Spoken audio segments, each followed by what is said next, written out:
Hello and welcome. We're back with more Phoenix Wright Ace Attorney Dual Destinies, part of the Apollo Justice Trilogy. We're in the second episode of the second game. So here we are in the creepy Forbidden Chamber, beyond the Fox Chamber. And now, I believe we have to go talk to our resident Tanuki fellow. Let's see. April 18th, QB Manor. Foyer. It's the curse! The curse! The curse of Tenmataro! Eeh! You outsiders are ignoring them superstitions at our peril. Mind your own business, will ya? Ah! Youch! What's all this about a curse? Tenmataro's gonna curse us all. Lish, you stop sticking your nose where it don't belong. Stop the investigation. Listen to what them superstitions say. Right. How about obeying the law before you go obeying the superstitions? Huh? Hey, what are you doing with Widget around your neck? He's mine. You know better than to go around stealing people's stuff like that. The same goes for my bracelet. Sorry, I promise I won't do it again. You almost kidnapped my sweet little Widget. The big jerk. I'm sorry. I guess you can't teach an old raccoon dog new tricks. As long as we have him here, I guess we should ask him about what happened. Hello, yes, starting quite a bit late tonight, but we are here and we are ready. Alright. Stealing. Can't believe you did that. It's one thing to steal a pair of shoes, but to steal Widget? Yipes! Mercy, mercy! I can't seem to control myself. It's that thieving blood running in my veins. Thieving blood? What's that supposed to mean? Glad you asked. The infamous bandit, Azuki Kozo, was my grandpappy. Take a gander at this. What exactly am I looking at? It looks like another one of those yokai to me. It's none other than the Azuki Kozo. Robbed from the rich to give to the poor, he did. You know, one of those famous Californian bandits from samurai times. And he'd leave one of those figures at the scene of the crime. Hang on a second. That looks a lot like something we found in the Forbidden Chamber. A figure that had been left inside the Tenmataro statue. A thick layer of dust and dirt suggested it had been there for some time. So, what possibly happened is that our friend here stole what was ever in the chamber. Whatever Tenmataro might be, he's stolen it. What's more, I'm his grandson, because he was my grandpappy. Wow, you don't say. Thieves honor, it's the honest truth. The sloshing sound of Azuki beans scraping together in the dead of night. It's the magical sound of dirty money getting washed clean for giving out to the poor. I'm Azuki Kozo, washer of money, giver outer of wealth. Reborn! Forget the money. You should be washing yourself of this nasty habit. Wait a second. This figure looks familiar. Yes, it looks just like that old dusty figure we found in the Forbidden Chamber. The Forbidden Chamber figure updated in the court record. Hey! What are you doing with that there figure?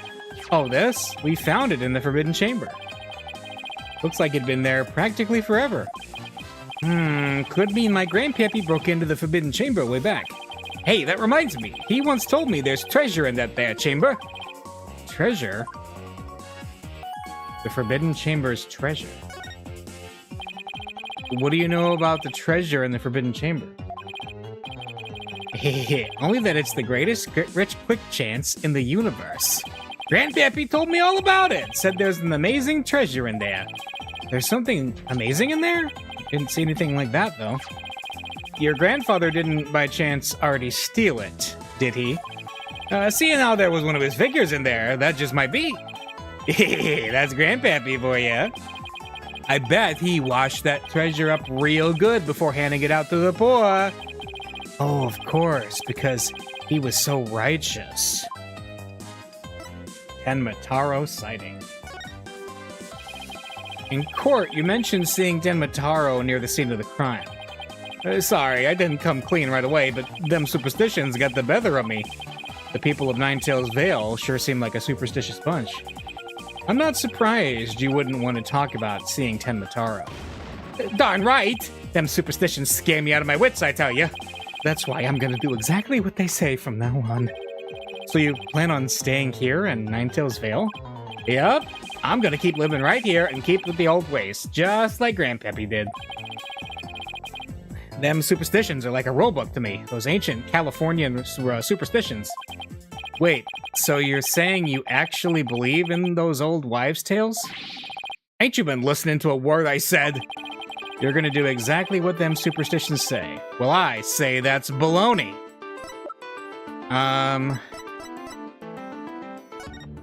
Do not gaze upon Tenmataro, don't tell others if you see him. Ignoring the superstitions will cost you your soul. There is, however, one way to save it. Your immediate departure from the village. So, if he's doing what they say, he's doing it wrong. It's clearly written right here. Ignoring the superstitions will cost you your soul. There is, however, one way to save it. Your immediate departure from the village. So according to this, you shouldn't even be here, let alone talking to us. You said you plan on staying right here in Ninetails Vale. But if you really believed in the superstitions, you would have been long gone by now. Ugh! I know you've been lying to me. Time to come clean, Mr. Filch. Yipes! Alright.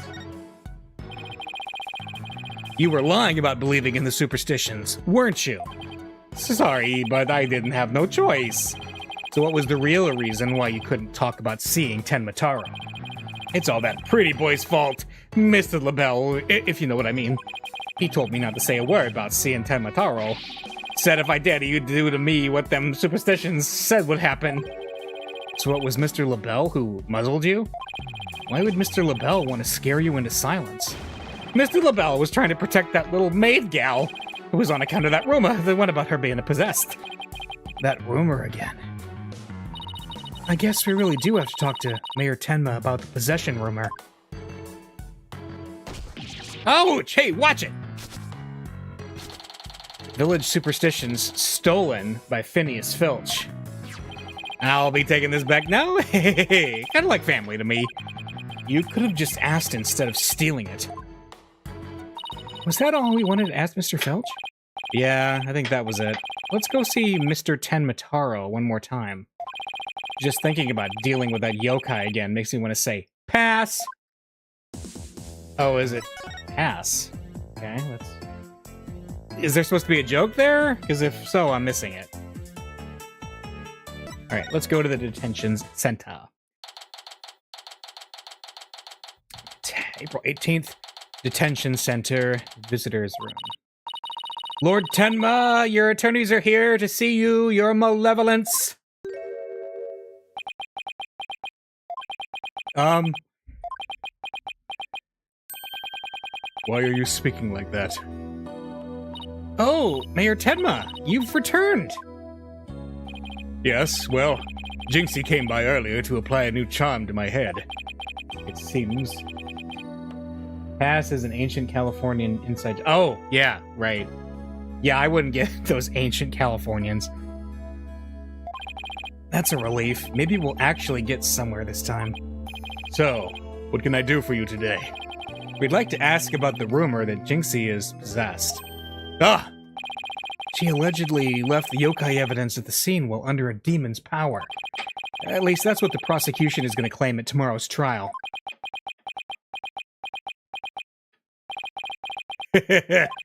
Huh? Oh no! Ka! Ka! Ka! Ka! No match is this warring charm for me! Ah! The charm! Tenmataro's back! Those foolish mortals They shall regret blaming the child for my doings. I blew it. The question brought that yokai back. And he probably won't drop the act until Jinxie's name is cleared either. Alright, let's go talk to our crow demon client. We'd like to ask you about something your aide, Florent LaBelle, mentioned. Did you know Jinxie is rumored to be possessed? I know not of what you speak. You're not trying to protect Jinxie, are you? I, Tenbataro, demon lord of the yokai, protect a mere mortal? Ka, ka, ka, ka! No affections do I possess for your race of humans. Please! We already proved there was the third party disguised as a yokai at the scene. But if you deny that tomorrow, we'll never be able to clear Mayor Tenma's name. But I have already told you, I know not of what you speak. I don't think we'll get anything more out of him. It's all over unless we can somehow prove that Jinxie didn't plant that yokai evidence. Hey, Apollo, I think I've got this one. I think I can prove that she didn't do it. Really? Sure. I should be able to use psychology to explain that whole possession thing. Knock yourself out, then. Wow, Athena's really something. I can really count on her when it counts. Alright, the real story. Mayor Tenma, Jinxie isn't possessed. I believe her so-called possession episodes are a form of somnambulism. Somnambulism? You mean sleepwalking? Yes, I believe she is exhibiting a rare form of the disorder. It's usually brought on by repressed stress. Mr. Mayor, didn't her symptoms start soon after she began her job in Nine Tails Vale? When the child visited last, she did speak of dreading yokai and how they rob her of sleep each night. I knew it. That lack of sleep is causing her to enter an unconscious state, and that means she can't be trying to protect you. At least, not on a conscious level. So then, the Tenmataro that was spotted at the manor, wasn't Jinxie. Sleepwalking, eh? That would indeed explain the matter. Look, Tenmataro's spirit. It's left the mayor's body. Can you tell us the truth now, Mayor Tenma? Very well. It's the least I could do for a superb exorcist such as you. Thanks. Now, hang on a second. I've seen what a real exorcism looks like in this series. I'm starting to think that this whole I'm possessed by a crow demon thing might not be so real. Alright, feathers and tracks. Mayor Tenma, you didn't leave those feathers and tracks at the scene, did you? I did not. Neither I nor Jinxie have anything to do with that. That was the killer's doing, no doubt. I knew it. You suspect Florent is behind all this? Why? Did he really want Nine Tails Vale that badly? Can you think of any reason why? Looking back, he did seem fixated on Tenmataro for a spell. Could it be? Perhaps he was attempting to release Tenmataro. It's crazy. Are you saying that yokai is real? Whatever the case, Tenmataro brings nothing but pain and misfortune. It's as the superstitions warn. You must not gaze upon him nor free him from his prison. But how can people actually believe that? Well, at least we know who's behind this whole Tenmataro thing now. Yeah, and I think we need to have another nice, long chat with Mr. LaBelle. Your dinner is ready, your malevolence. An offering to the Demon King. You may place it right there. The kitchen crew poured their heart and soul into making it. Did they now? Souls happen to be a favorite of mine. Just hold the hearts next time. Caw, caw, caw, caw. Yes, your malevolence. I'll remember that. How long is he planning to keep up this yokai charade?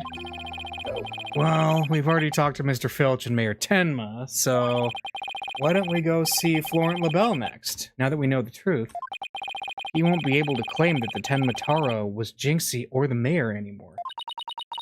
But the real question is, how are we going to get him to admit it was him?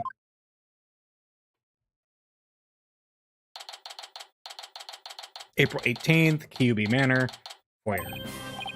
Okay, now let's practice that again, Filchi, from the top.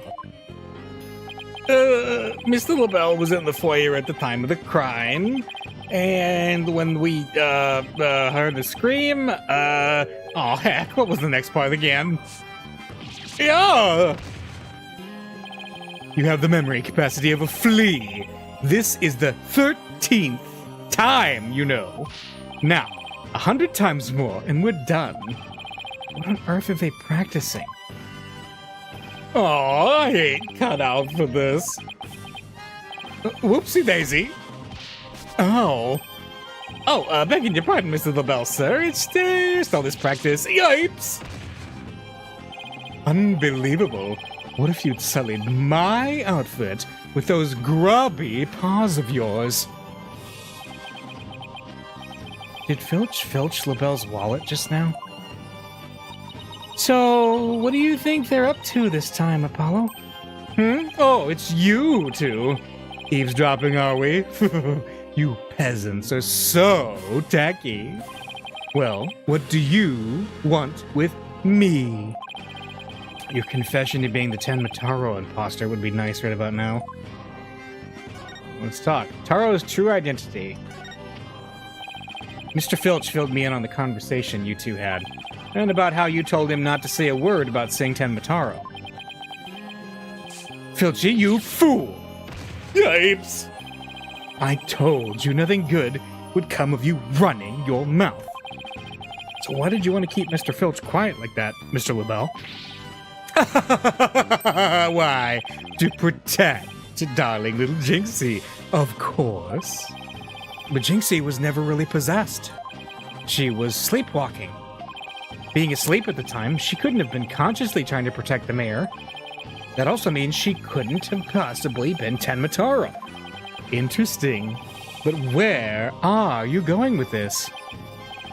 Since you asked so politely, I believe you have a different reason for trying to keep Mr. Filch quiet.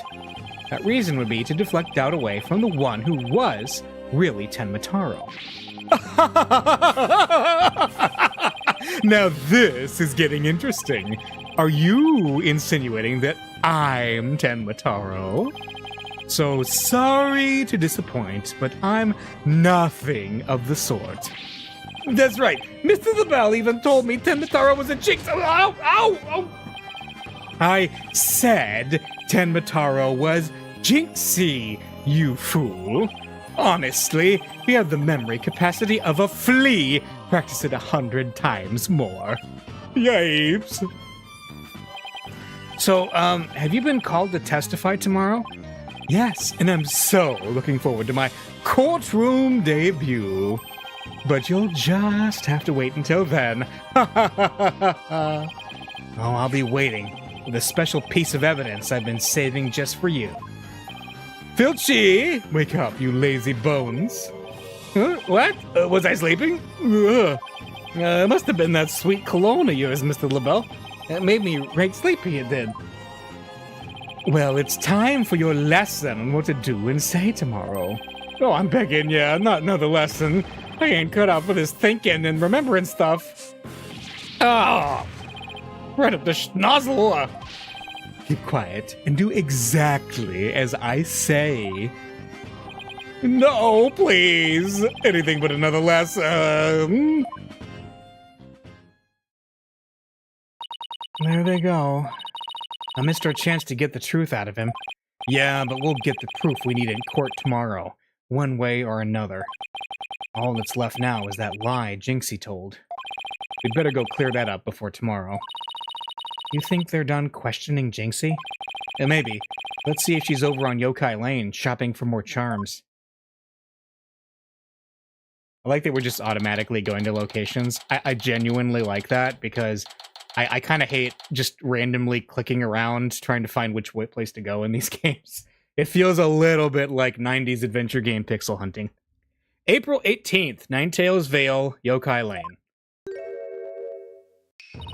Accursed Ninetail Fox, the time for settling the score is nigh. My grudge has but festered over time. At last vengeance will be mine. She must be possessed, sleepwalking again. Maybe if I speak softly, I won't startle her and get a charm plastered on my forehead. Psst, JC. Huh? Oh, hello, Mr. Demon Lawyer. Ah, my charms must have fallen off again. Phew. Guess I can avoid a charm slap by toning down my cords of steel. Are they done questioning you, Jinxie? Uh-huh. And on the way back, I stopped here to buy a new charm that was just released. Yeah, which one? Oh, the one with the nine-tailed fox and Tenmataro. It shows them dancing together. Really? Two bitter rivals dancing together? Total chaos and pandemonium. Uh-huh. It's a charm for rebuilding burnt bridges. Oh, right. For the municipal merger issue. No. It's for the demon lawyer and the insomniac prosecutor. It'll stop you two from fighting like you did in court this morning. We weren't fighting. It was just a spirited debate. It's what we lawyers... Ah! No fighting. Charm slapped again. Apollo, if you're done playing around, let's find out what she was lying about. What you remember. Jinxie, it seems like you're starting to remember things. You already said the feathers and tracks weren't there when you discovered the crime. Have you remembered anything else that seems important? Hey, like what? Tell us what you saw that day. Maybe you'll remember something this time. Hey. When I opened the door, Papa and Alderman Cubie were collapsed in the fox chamber. That's when Papa told me to call an ambulance and the police. That's all he said before he passed out in the chair. Oh. I knew it. She's holding something back. Alright. That's all he said. Before he passed out. Ah, her finger twitches when she said that's all he said. Yep. I saw it. We will replay it. Let's listen again. Gotcha.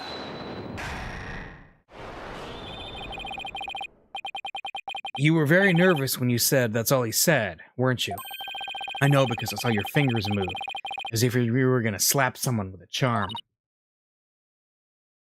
Huh? Listen to me, Jinxie. This is very important.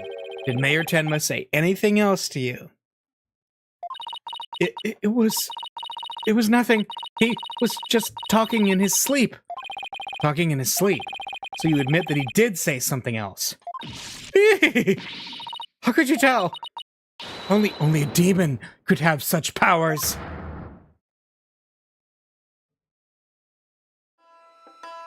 Alright, what you remember?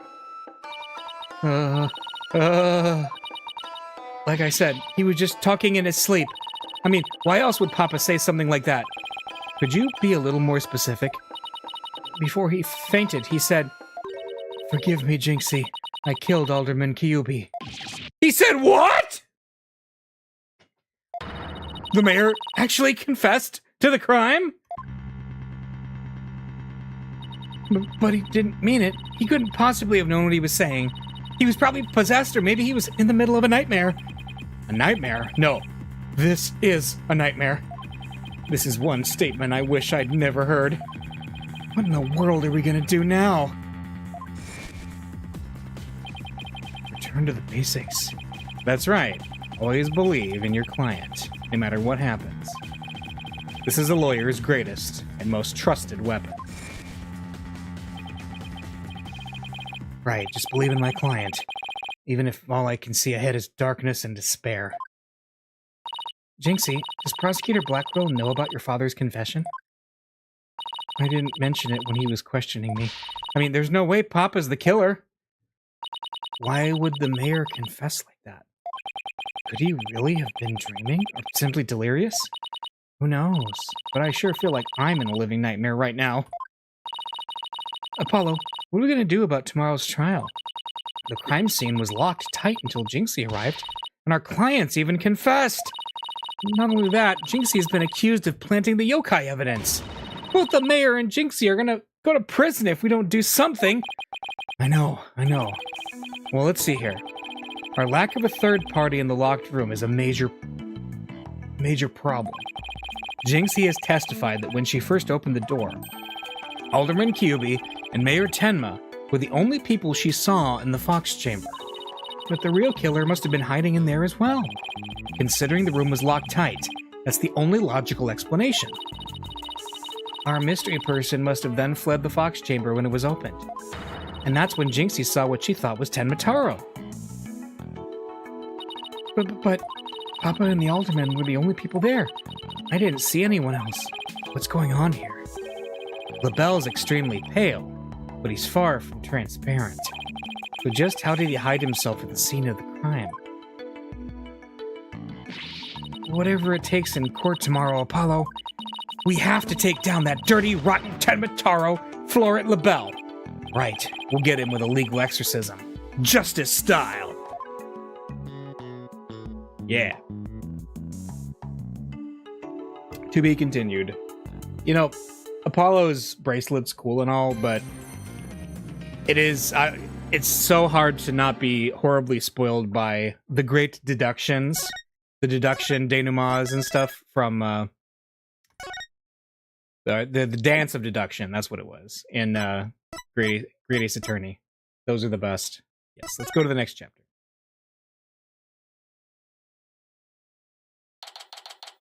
April 19th, 9:30 a.m. District Court, courtroom number 4. Oh, we're just going straight to the court. We're skipping the lobby. Court is now in session. All rise. Court is back in session for the trial of Damien Tenma. Apollo Justice, defense team leader, is ready, Your Honor.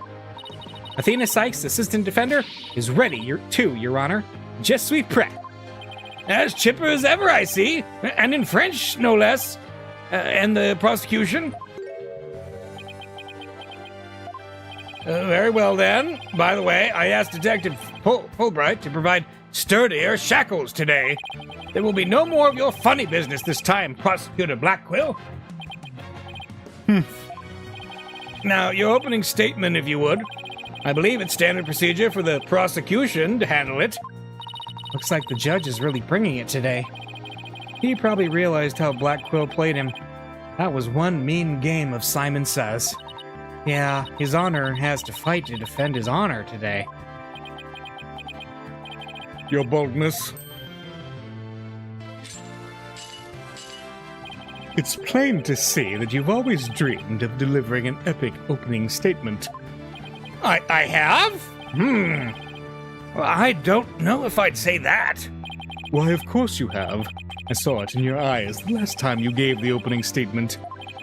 That was the look of one who yearns deeply for the thrill of an epic opening statement.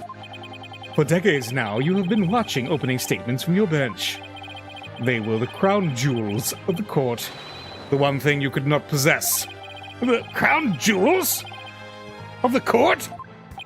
Now, at long last, they're within your grasp. Could you possibly refuse? Oh, so you don't mind if I do it, then?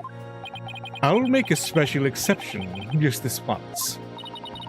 Here we go again. Yep, more Blackwell's mind games. Well, in that case, I think I might go ahead and make the opening statement myself.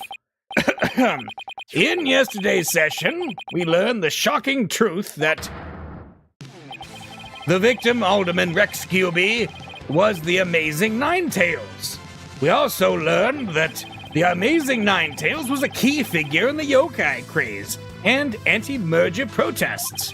It was further revealed that upon learning Rex Kilby's secret identity, Mayor Damien Tenma murdered him. The fact that the crime took place in a tightly locked room was also brought to light.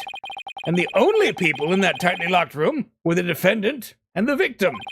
The defense proposed the existence of a hypothetical third party, but further investigation revealed no proof of a third party who had escaped the room. Ergo, we must conclude that the evidence against the defendant is, well, conclusive. Did I say something wrong? That was quite astonishing. You've truly outdone yourself this time. Oh, one more thing to boast about to my grandchild. Well, this was not an unexpected turn of events. Now then, it seems the prosecution has called a new witness to testify. The inexplicable yokai evidence left at the scene of the crime. Well, does that not demand some sort of explanation? The feathers and tracks, weren't those left by the mayor while he was possessed? That was but an act to protect his daughter. Oh, well, yes, of course. I had suspected as much. Wait, did he actually believe the mayor's award-winning performance? His daughter was the one who planted the yokai evidence. Ergo, the true identity of the yokai in the manor was the manor's maid, Jinxie Tenma. The prosecution is engaging in mere conjecture. Would you care for some witness testimony, then? For I am ready to prove the little scamp is the one behind the Tenmataro farce. Witness testimony? I bet he means Filch and that creep LaBelle. Very well, then. Bailiff, would you bring in the first witness?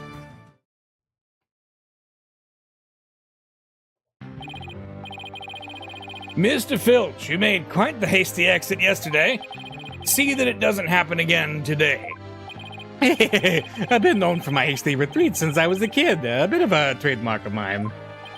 Indeed. You managed to give a total of 5 bailiffs the slip. Unlike those amateurs could ever nab me. Yipes! Perhaps we should shackle you by the neck. That would keep you in place. Yipes! No, please, I'm liable to rip my own head off if I start running. Your statement, now. Yes, sir, Mr. Blackhead, sir. He may beat a hasty retreat, but there's no escaping Prosecutor Blackwell. Yeah, Blackwell doesn't strike me as the give-up-easy type. Now then, Mr. Filch, your testimony, please. Specifically, the true nature of the yokai you saw in the manor shortly after the crime. Here we go. Witness testimony. The yokai is Jinxie. Tenmataro's really that little maid gal. Ain't no doubt about it. I mean, the Tenmataro I saw was just a little thing about her size. But the little runt had a big old staff. I seen it when she came into the foyer. I bet you she stole it from the Forbidden Chamber after stumbling on the crime scene. She was gonna use it to wallop me on account of my fierce reputation. I just know it. Wait, how did you know there were staves in the Forbidden Chamber? So, Tenmataro was short in stature, and that's because it was Miss Jinxie Tenma all along? You betcha. Besides, all the rest of the men were way taller than her. Feigning height is but an easy thing. But a big ox like the defendant could never pass for short. What if the Tenmataro impersonator was walking on their knees? Weren't no knee walking, I seen it myself. Then perhaps that yokai really was Miss Tenma after all. All monsters are but tricks, either of the mind or the cheap parlor variety. So you're saying she created an illusion like one of those magic eye things? Precisely. Human senses are easily deceived. Take the fellow in the cell next to me. Each night he cries and screams about some ghost he thinks he sees. But in truth, it was simply the janitor. Oh, Prosecutor Blackwell just gave up the ghost. Literally. The janitor's deathly complexion and all-white attire are, no doubt, partially to blame. That and the fact that he constantly mutters about taking vengeance for this or that. That actually sounds like a real ghost to me. The defense may now cross-examine the witness.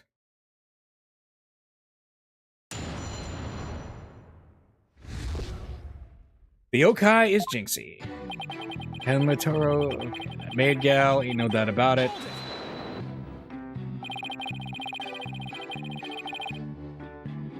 Is Blackwell tricking the judge into giving the opening statement going to turn into a recurring joke like Edgeworth not being able to get defendants to say their names? Yeah. Mr. Filch, you and Mr. LaBelle mentioned something about a practice yesterday. Did you deny this so-called lesson was about what you were supposed to say in court? And by defendants, I mean witnesses. Yeah. No, we got it all wrong.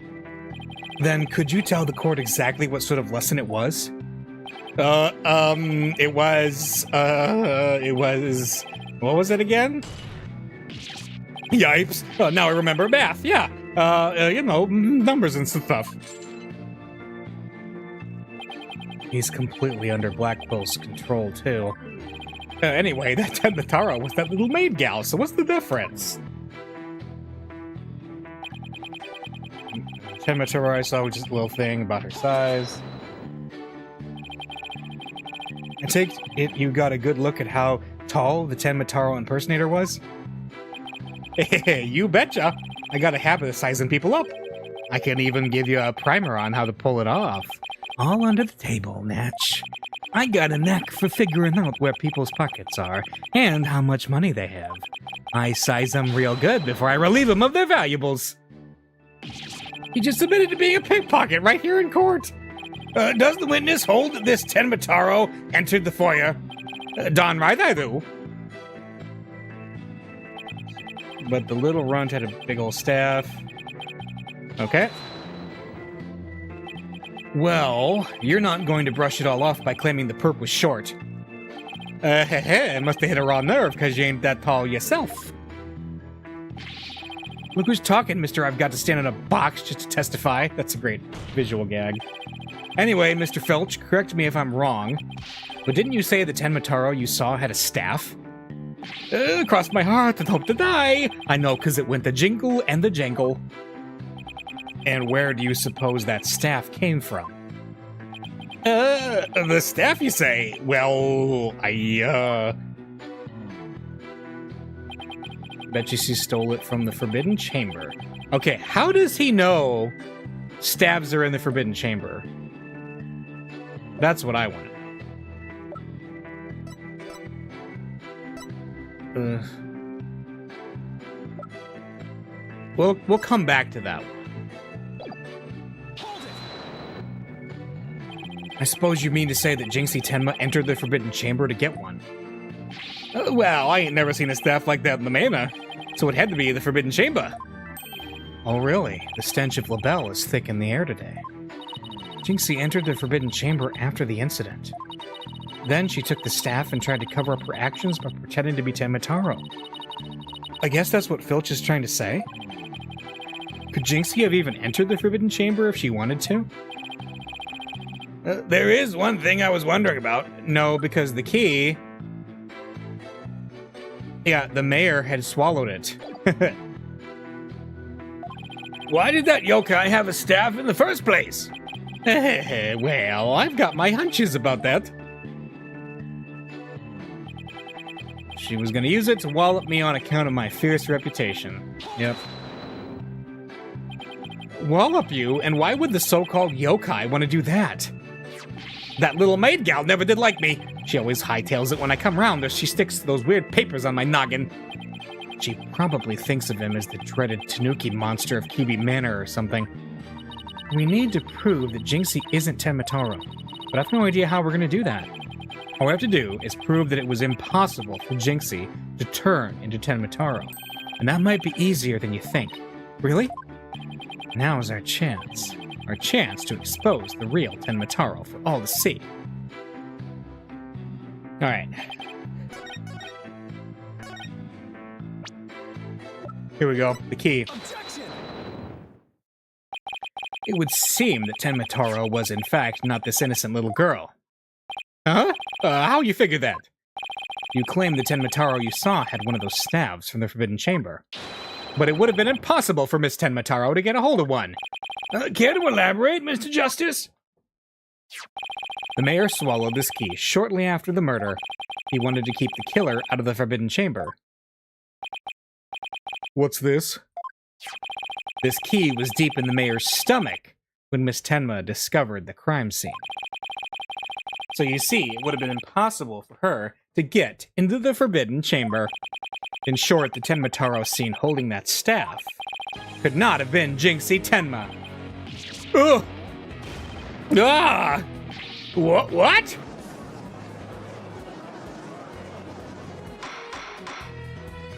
But then who does the defense believe was impersonating Tenma? Our Tenma impersonator is none other than Mayor Tenma's aide. Such accusations beg evidence. Aside from his ghastly appearance, can you prove he is the yokai we seek? Yes, in fact, I can. Very well, let's see where the defense is going with this. Mr. Justice, please show us proof as to the true identity of the Tenma impersonator. The hand cream.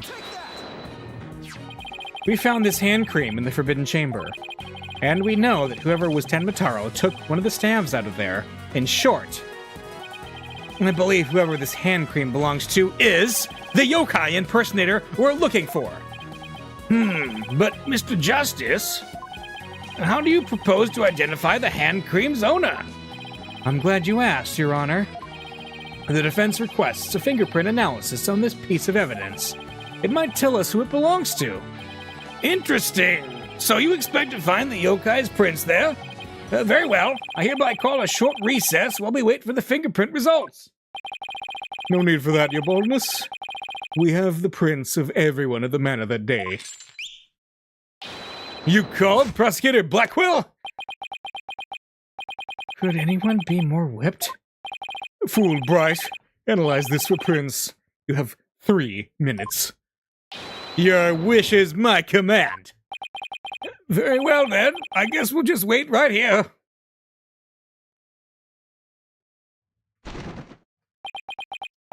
It would seem the fingerprint analysis is complete. What do the results show? What in the world? They're Florent Labelle's prints, aren't they? This is absurd. Prosecutor Blackwell? I'm not going to like this, am I? Don't tell me they're Tenma prints? Fingerprint analysis has revealed that the prints belong to...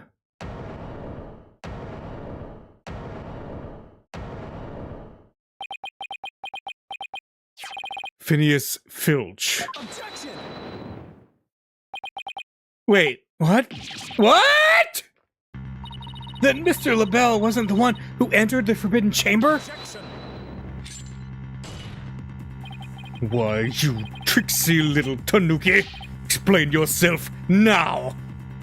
Sure, them prints are mine. I mean, I did pilfer that hand cream from Mr. Labelle after all. So you're the one who entered the Forbidden Chamber? So what if I did? Got a problem with it? Yipes! You fool of a tanuki!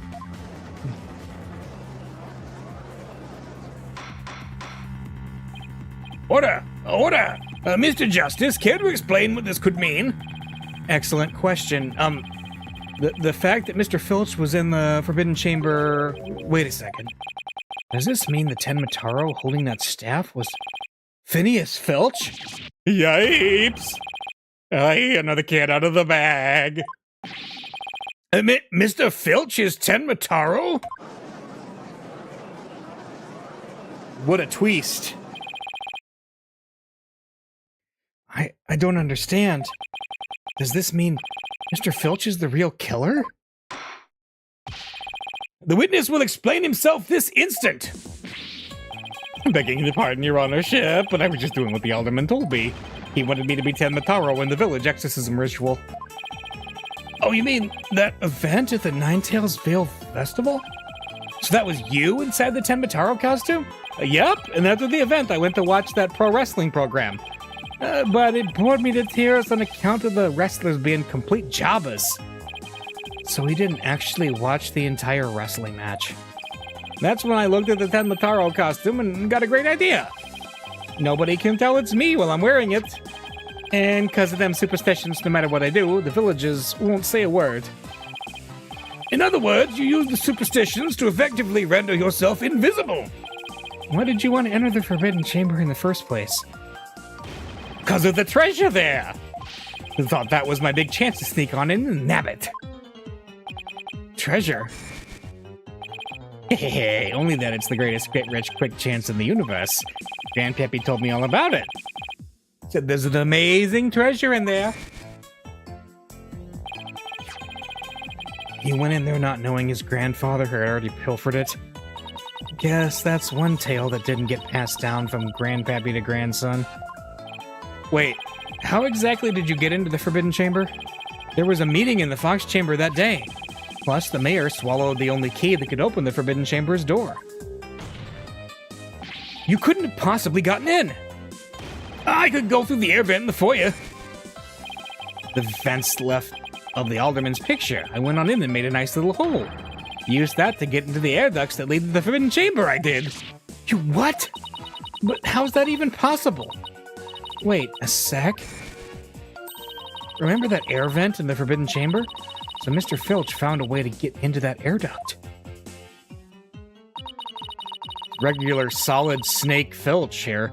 And that's how we got from the voyeur vent to the Forbidden Chamber vent? So Tenmataro was nothing more than a cat burglar? Or rather, a tanuki burglar? And we're back to being without anyone to charge for the alderman's murder. Looks like our so-called yokai is nothing more than one big troublemaker. Tell me, Mr. Filch, what did you do after fleeing to the foyer? I got out of that costume right quick. It would have just caused trouble at that point. And where is that costume now?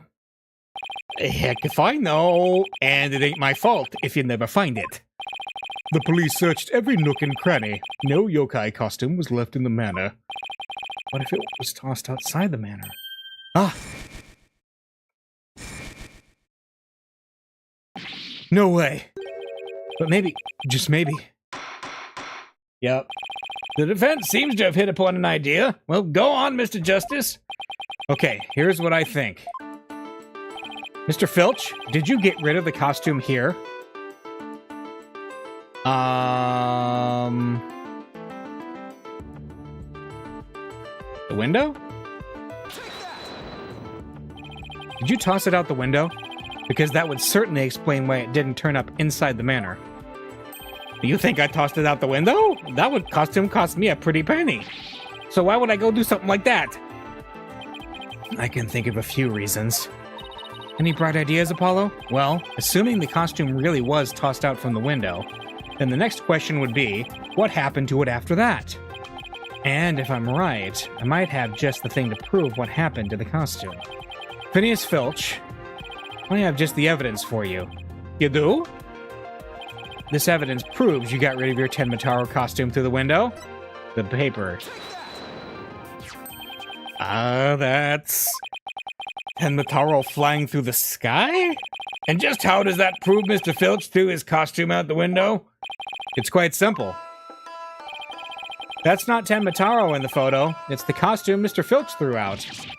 Oh, that's crazy talk. You ain't serious, are you? There's a steep cliff right outside the foyer window, meaning the manor is pretty high up. The costume flew through the air after it was tossed out. That's when the photo was taken. In other words, the photo of Tenmataro really was a flight of fancy. What? Yikes.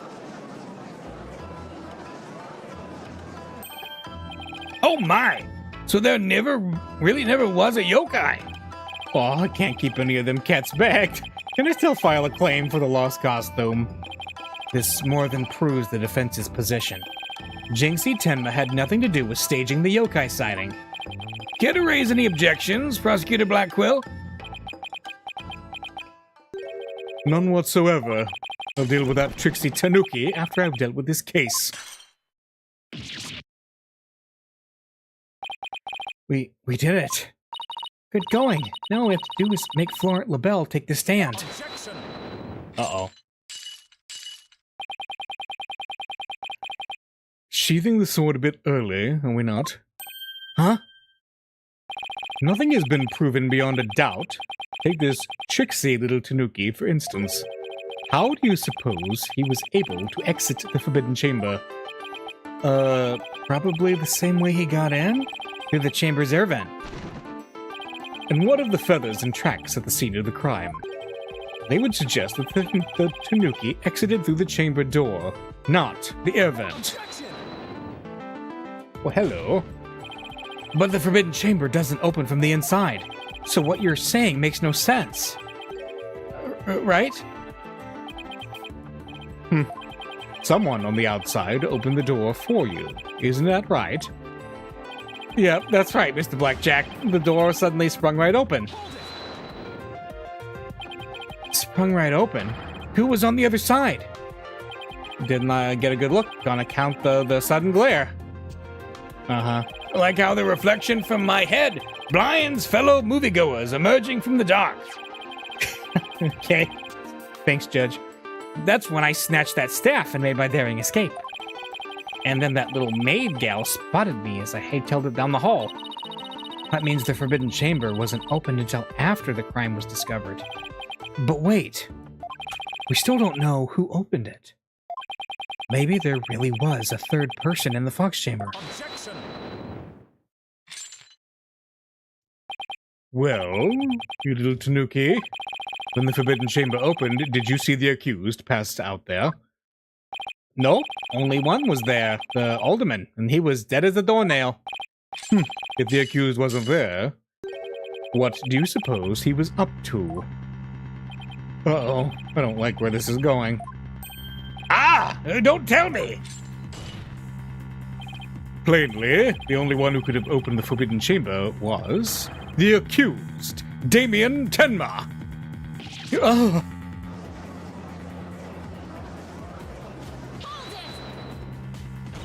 Wait a second. There had to be somebody else besides Mayor Tenma there.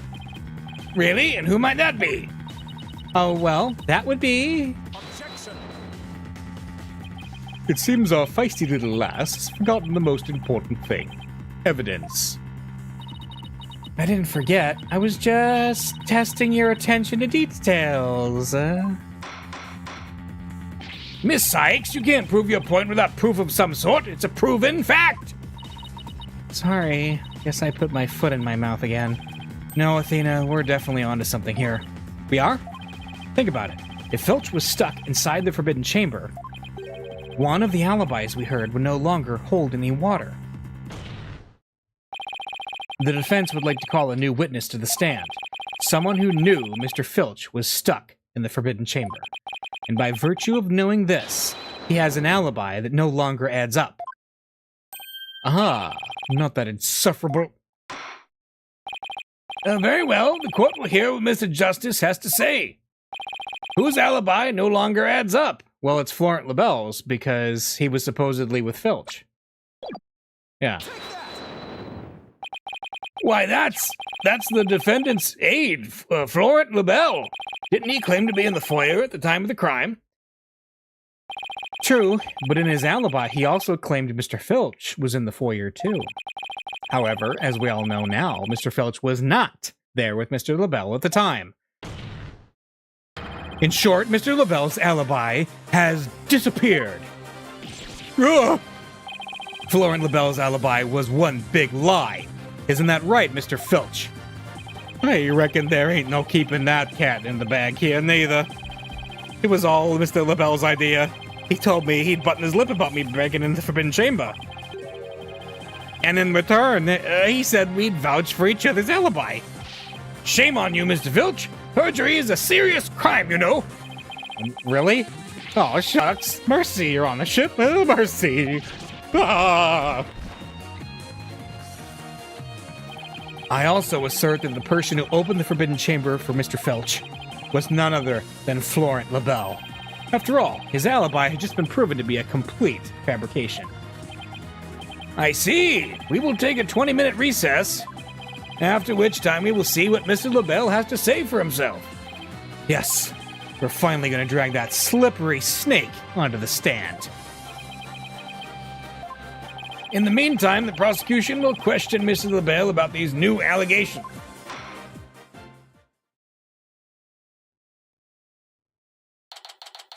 April 19th, 10:25 a.m. District Court. Defendant, lobby number 3. We did it, Apollo! We finally dragged Mr. LaBelle into court. Yeah. Hey, why the long face? I can't help but feel I'm missing something important. Plus, Prosecutor Blackwell's bound to mount a counterattack. You really are a worrywart, aren't you? It'll be fine. That mystery figure who opened the Forbidden Chamber for Mr. Filch had to have been Florent LaBelle. I know, but that's not what's bugging me. I wish I could put my finger on it, though. At any rate, the big showdown with Mr. LaBelle is up next. So chin up, Apollo.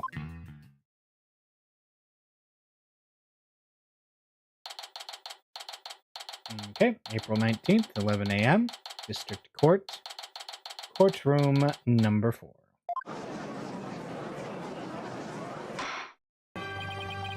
Court is back in session. Our next witness is...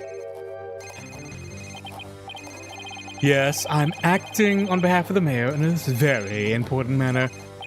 It seems the witness is predisposed at the moment. Surely you jest. I will hold you to your promise. Remember that.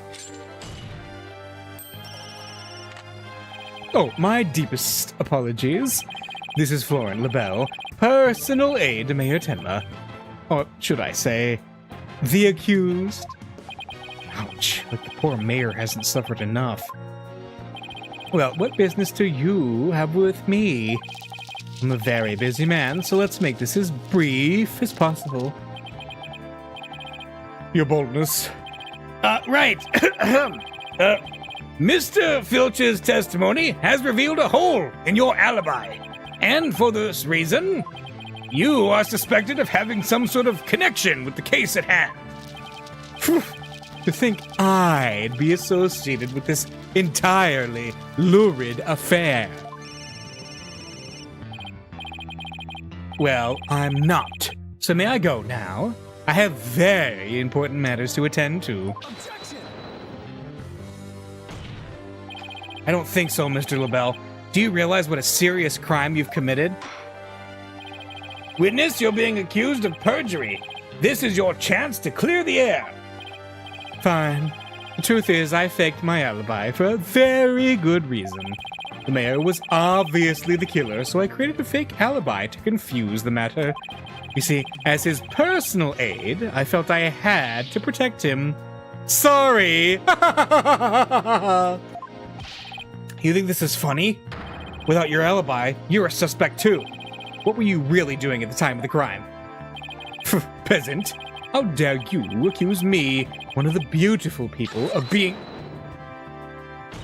Stop stalling and tell the court what you were really doing at the time of the crime. Silence!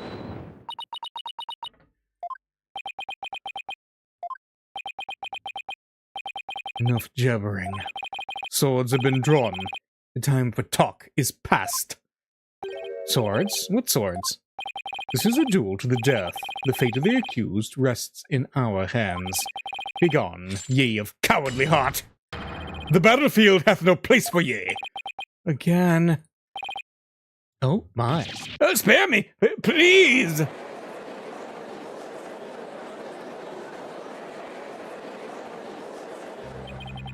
So much for sturdier shackles. Ah! Those chains hindered my vow that heads would roll this day. This gives keeping your head on in court a whole new meaning. Will the witness please deliver the accused's death knell? You know what I speak. Most certainly. His goose is already cooked. Time to stick a fork in him. Whatever he has to say can't be good. As I told Prosecutor Blackwell during the recess, I rushed right over to the Fox chamber when I heard little Jinxie scream. What? Then, drumroll please, I saw Mayor Tenma opening the Forbidden Chamber doors. But, there you have it. The mystery man who opened the chamber door, as witnessed by one Phineas Filch. It was the accused. There was never any third party. Oh, and that's not all. I heard something quite startling there at the scene of the crime. Startling sounds bad. The mayor, who was barely conscious, muttered this. "Forgive me, Jinxie. I killed the alderman." Oh boy. That's right. The mayor actually confessed to the murder right then and there. Oh no. He confessed?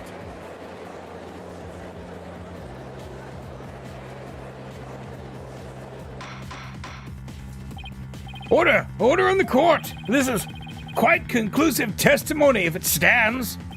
Just so, and quite astonishing, I might add. I only learned this fact during the recess. I just love surprises, don't you? That's why I saved the best for last. Consider it a gift from me to you. No way. I don't believe Mr. LaBelle heard the mayor confess. But is this really true? Did Mayor Tenma really confess? It is indeed. During that last recess, I confirmed it with the mayor's daughter. It would seem Mayor Tenma actually did confess. That testimony is quite favorable to the prosecution's. This is LaBelle. Yes, I called earlier about the party reservations. That's right, and I'll be calling my little shindig Mayor Tenma's Conviction Gala. A splendid time is guaranteed for all but the mayor and his defense. Well, as it seems our witness is a very busy man, let's get to his testimony. Mr. LaBelle, please tell us what you saw when you came upon the scene of the crime. All right. What LaBelle saw. I was in the hallway, hiding in the shadows. That's when I heard the confession. Upon learning of her father's crime, little Jinxie fled without ever noticing me. Immediately after that, the mayor stood up and opened the forbidden chamber. Okay. As I ran in terror, the demon emerged from his prison. In shock, I fled down the hallway to my right, to the one with the phone at the end. I must say, this is a shocking revelation. Quite unexpected. To think the defendant actually confessed then and there to his crime. Perhaps the guilt was too much to bear, so he confided in his daughter. You do realize you should not have withheld such crucial testimony from the court. Once again, sorry. It's just, I feared being accused if I'd mentioned coming upon that most unpleasant scene. Why did the mayor's confession have to be brought up by this guy? You better do something before the judge declares the mayor guilty. As a death row inmate once told me in years gone by, there is a time to fight and a time to yield, a time to live and a time to die. He's laying it on real thick now. The defense may now cross-examine the witness. Here we go. What LaBelle saw. Hiding in the shadows. Okay. You claim that the mayor confessed to his daughter. Are you sure about that? Peasant! You wouldn't dare ask such a question if you truly understood. True beauty is never wrong. It's not? No, beauty is carved deep in the DNA. That means I'm programmed to always be right, even when I'm wrong. I'm not following. These exquisite ears like flowers abloom, these eyes that shine like pearls, this hair like the finest silk. Nothing can corrupt the truth they hold. Right. The witness will hurry up and explain this truth of his. Specifically, what did Jinxie Tenma do upon hearing the confession? Upon learning of her father's crime, little Jinxie fled. How did Miss Tenma appear to you? Oh, the poor little thing seemed positively heartbroken, all teary-eyed and whatnot. I couldn't help but shed a few tears myself for seeing her like that. He actually sympathized with Jinxie? Seems like an overly human emotion for him. Yeah, because he's the only real monster we've seen so far. In looks and in character. The next thing I did was check my face in the mirror. Checked your face? Why? To behold the beauty that is my sadness. Why else? Oh, I'm starting to lose all faith in humanity. I know the feeling, but hang in there. At least keep faith in our client. Let's keep this moving, shall we? So what happened next? Immediately after that, the mayor came to. He opened the forbidden chamber, but why would he do that? Who knows? Maybe he wanted to free the demon Tenmataro. The courtroom is no place for fairy tales. Remember, you are under oath. Hello, the bell speaking. Yes, I will certainly explore the matter. Toodles. Now, where were we again? You were going to tell us the real reason why the mayor opened the forbidden chamber. Oh yes, of course. Hello, this is LaBelle. Good one, sir. You're an absolute riot. Okay, bye. Oh, you were saying? Never mind. This is a waste of time. He's just going to tell more lies. The witness will focus on his testimony and not his phone calls. Now, tell the court what you did after you saw the mayor open the forbidden chamber. Well, after that, as I ran in terror, the demon emerged from his prison. Okay. What was Mr. Filch like at the time? He was shouting, "I can't see! I can't see! It's the curse of Tenmataro!" Then he took off running like a madman. He must have been blinded by the sudden light flooding in. Wrong. What? He set eyes upon me and was thus blinded by my radiant beauty.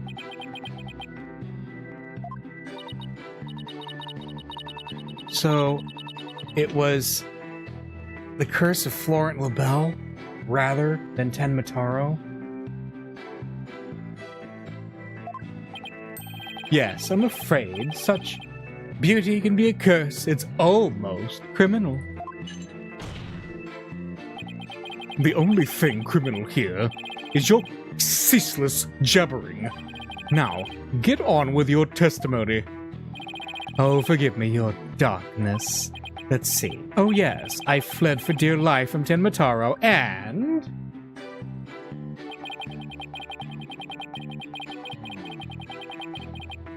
in shock, I fled down the hallway to my right, the one with the phone at the end. Okay?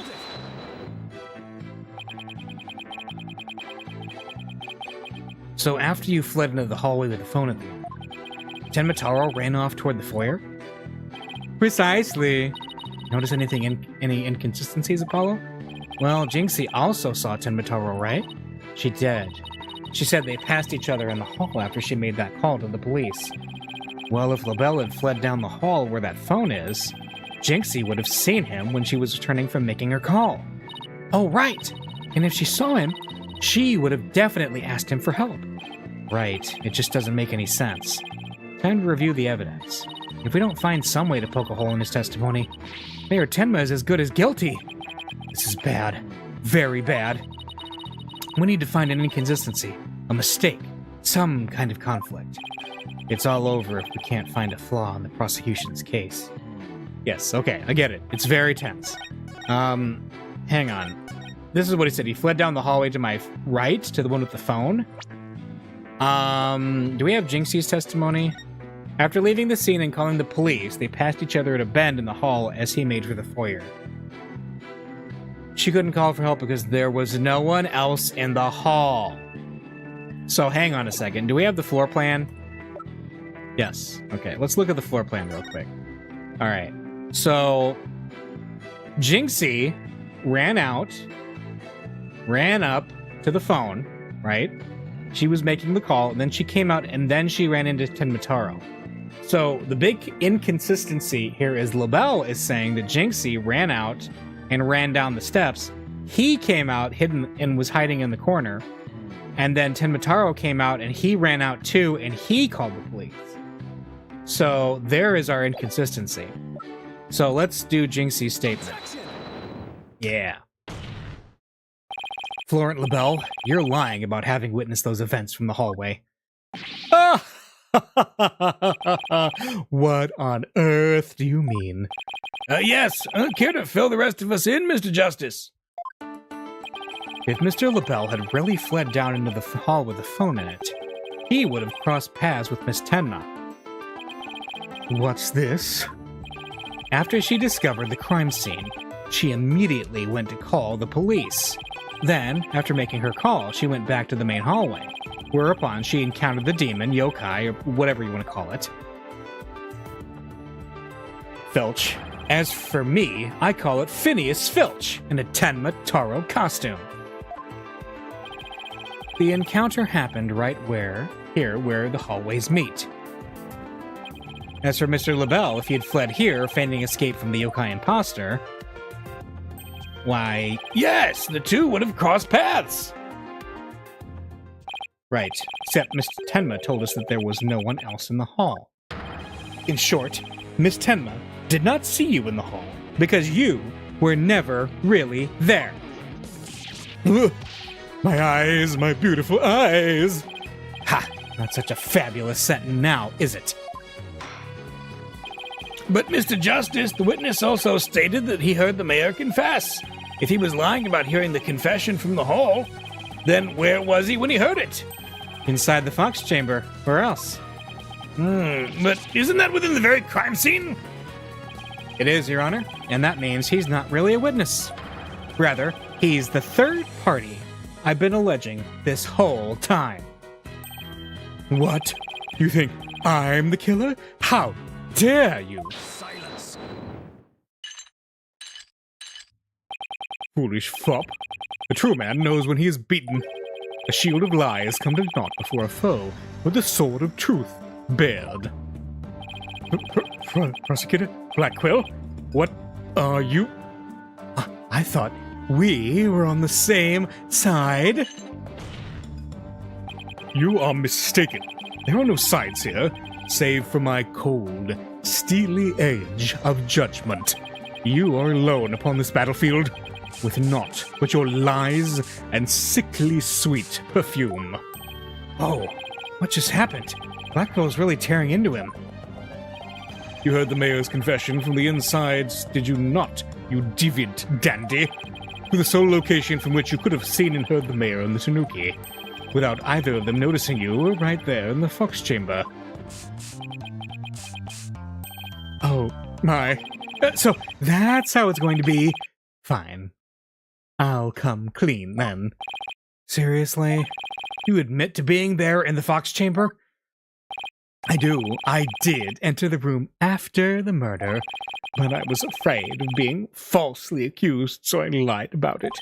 I feel terrible about lying like that, but it's a verbal cologne I use to protect myself. You'd better explain yourself, Mr. LaBelle. Yes, of course. I was just about to get to that. The witness is skating on thin ice. I'll remind you that perjury is a very serious crime. Now let's hear your testimony again, this time without your perfume of lies. All right, witness testimony. In the Fox Chamber. I did enter the Fox Chamber after the murder, but I didn't enter until after Jinxie had heard the confession and left.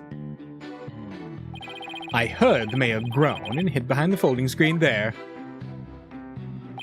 What I saw there up close, it was absolutely horrifying.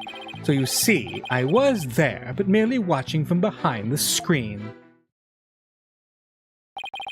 From behind the screen? Why, yes. I believe you wouldn't be spotted if you were there. Just so, he could see everything without being spotted by the victim or that Tanuki Filch. Suffice to say, he was a mere witness to the events, rather than an actual third party. This guy's as slippery as an eel. Apollo, you think he's telling the truth? Well, he was in the Fox Chamber, so at least that much must be true. The defense may cross-examine our slightly voyeuristic witness. Okay.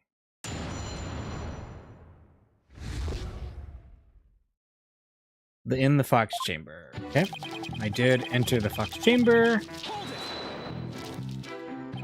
Why in the world would you enter that grisly crime scene? Why? Because I was worried sick. Mayor Tenma's suit. It what? It was designed personally by me. I was worried my work of art might get blood on it. This man clearly has his priorities in order. Okay, let's get this over with, shall we? Now, where was I? Oh, yes. So I entered the Fox room almost without thinking. But I didn't enter until after Jinxie had heard the confession. Right. Why didn't you enter right away? And ruin my designer shoes? Your shoes? Even now, just thinking about getting blood on my fabulous footwear, it sends chills down my spine. That's why I hesitated. That's terrible. A man was dying and another injured, and you're worried about your shoes? Need I remind you, this is a court of law. We are not teaching morality here. We have schools of etiquette and the like for such trivial pursuits. Now you listen to me, you deceptive dandy. Get to the point and be quick about it. Yes, well, I was there in the Fox Chamber, but I heard the mayor groan and hid behind the folding screen. Okay? Wait a second. Why did you hide yourself? Oh my, so you do understand. I do. By hiding, I was concealing my fabulous beauty, which, for the sake of the universe, is something I should never, ever do. That's what you were thinking, right? I'm sensing a black hole of egocentricity forming around the witness stand. We can deliberate his mental process another time. Get on with the testimony, now. Well, regarding the murder scene, what I saw there up close, it was... Could you describe the crime scene in a bit more detail? And what exactly would you like details about? Well, what I'd like to ask you about is the feathers, the Forbidden Chamber.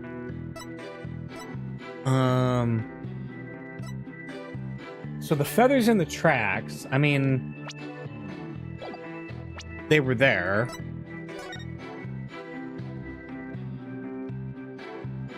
Yeah. The murder oh. Remember? We know that this is an incomplete statue. It's broken. I wonder... And what was the other one? The Forbidden Chamber? Let's talk about the murder weapon. Could you describe the state of the weapons that have been used at the scene? The spear had been thrust all the way through Alderman Cuby. Then there was that statue the Alderman used to bludgeon Mayor Tenma. That incredibly inspiring symbol had fallen to the floor. Inspiring? He wouldn't have known that, because it looks like they're fighting. Only with the added element of them holding the bowl up together is it inspiring. Oh, right, statue. But why would he find it inspiring? Why exactly did you find the statue inspiring? Well, when I saw that statue, I felt as if the merger had been realized. It was like a celebration of union between town and village, an inspiring symbol of goodwill. Okay. A broken statue next to a bloody corpse. Real inspiring. Well, Mr. Justice, do you consider his statement to be of any importance? Is it important? Very. Oh yeah, that's huge. I believe that to be extremely important. I request that it be added to the testimony. Alright, a statue had fallen to the floor. It was a token of goodwill celebrating the municipal merger. No, it wasn't. Your lies have finally betrayed you, Mr. LaBelle. What possibly could you mean? You said this statue was like a celebration of union between town and village. Isn't that correct? It is indeed. But what of it? The two yokai are joining hands in goodwill, as if they were celebrating the municipal merger. Oh. Something the matter? So, did you really know that the statue was meant to be a symbol of goodwill again? What? Justice Dono, explain yourself and make it quick. This statue was meant to symbolize goodwill in its original form, but that was a secret. A secret? Whatever do you mean? What I mean is that it broke when someone used it to strike Mayor Tenma on the head. What's left clearly makes it look like the two yokai are battling it out. The statue's secret and its true form were lost inside that locked room. For Miss Tenma is the only living soul who should know what it once looked like. So, Mr. LaBelle, where could you have possibly seen the statue in its original form? What do you mean, where? The only possible answer is this. You saw the statue in its original form, right there in the room where the alderman was murdered before it was broken. How dare you? Mr. Justice, are you accusing the witness with some sort of crime? Yes, I am. Florent LaBelle, I accuse you of the murder of Alderman Rex Hubie.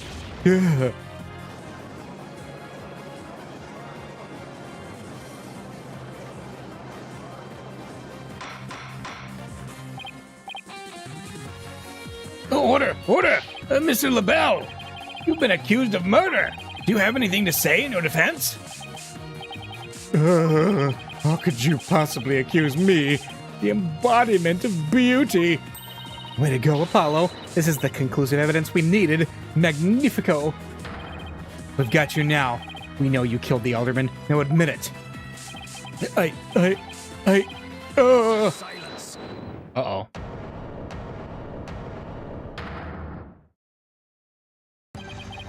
Enough of your silly games, Justice Dono. This prancing peacock could not possibly be the killer. What are you talking about? His alibi has already crumbled to dust, and I just proved that he was in the Fox chamber while it was still locked tight. Silence. Why could he have not seen the statue in its true form before the murder? After all, he was close friends with the alderman. Ergo... Yes, that's right. I clearly remember it now. Alderman Hubie told me about it. About what the statue actually looked like.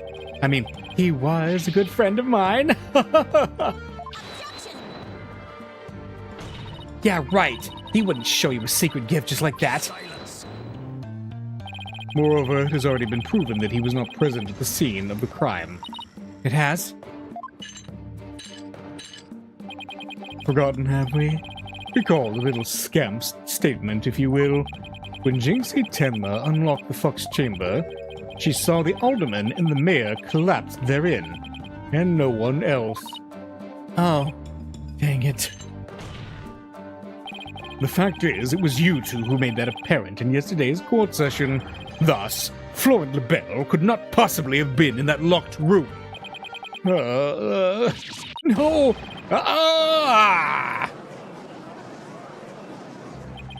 I just don't get it. How could Jinxie not have seen LaBelle? The proof is incontrovertible. No room for debate exists. Am I not right, your boldness? It does seem awfully conclusive. The facts point to the defendant and victim being the only people in that locked room. Moreover, the defendant has already confessed.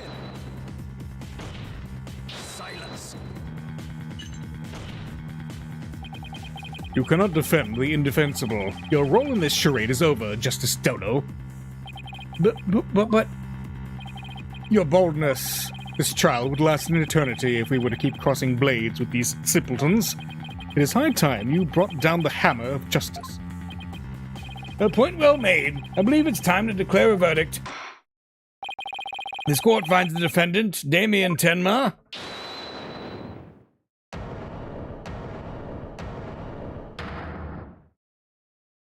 Caw, caw, caw, caw. It would seem that my time is at hand. Mayor Tenma? Counselor, there is a matter to which I must testify. I recall it now only for your good graces. Counselor, all right. He must mean me. Has he finally remembered what happened before that blow to his head? Bailiff, don't just stand there. Seize him. It's no good. I can't restrain him. Caw, caw, caw, caw. Know me and despair, for I am Tenma Taro, Demon Lord of the Yokai.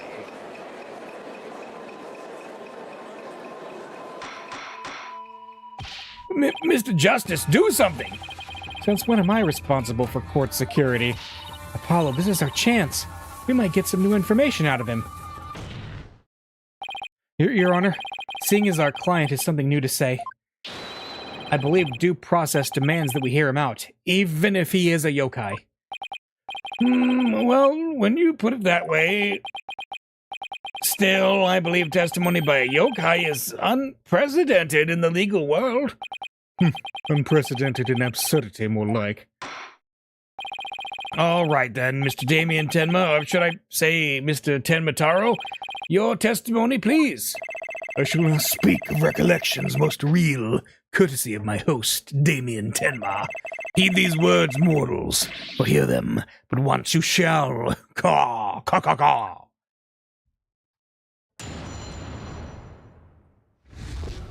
The ruler of demonkind. Barely conscious was Damien there amid the darkness. Suddenly 2 yokai did appear. On one side I, Tenma Taro, ruler of demonkind, and on the other my mortal enemy, the 9-tailed fox.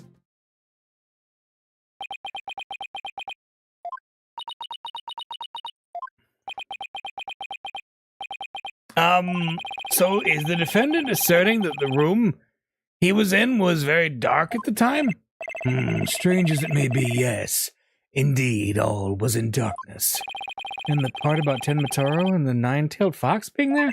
Yes, that too. Tenma Taro towered overhead, and the 9-tailed fox glittered gold. I call animal abuse, Your Honor. It would seem the defendant's recollections are not to be trusted. Yes, well, truth be told, my host's recollections are still a bit fuzzy, as if half dreamt that happening lingers in his mind. Apollo, maybe I can help here. Really? Oh, you mean... Yeah, I can hear it. The discord in his heart. I sense an unusual emotion in the mayor's memory of the event. Okay, I just hope our findings don't come back to haunt us. Again. Okay, we're gonna do the mood matrix thingy again.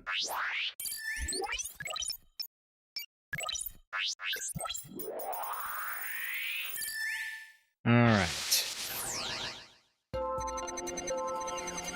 Barely conscious was Damien there amid the darkness, so that's what? Surprise, suddenly 2 yokai did appear. Okay. On one side, I, Tenma Taro, ruler of demonkind. And on the other, wait, my mortal enemy, why is he happy about that? He's happy about that, what? When the 9-tailed fox appeared, you not only experienced shock and sadness, but also something like joy as well. Joy? Perhaps it was joy at the light coming to my eyes at long last. A long and terrible creaking did pierce the silence, and then there was light. On reflection, it was a door that did produce that infernal racket. Creaking door? Well, you must be talking about the Forbidden Chamber door. It does make a lot of noise. So this means the Forbidden Chamber really was opened. But what about the sudden light he described? I think I know. He mentioned darkness and Tenmataro towering overhead. Maybe the mayor wasn't really in the Fox Chamber at the time of the crime. Mr. Mayor, did the darkness that you were in happen to be here?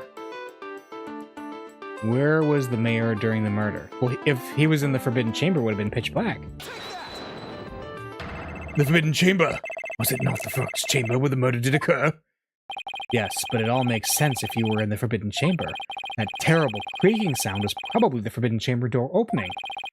And the towering Tenmataro we saw? Most likely the Forbidden Chamber's statue. Why, yes! That would explain it.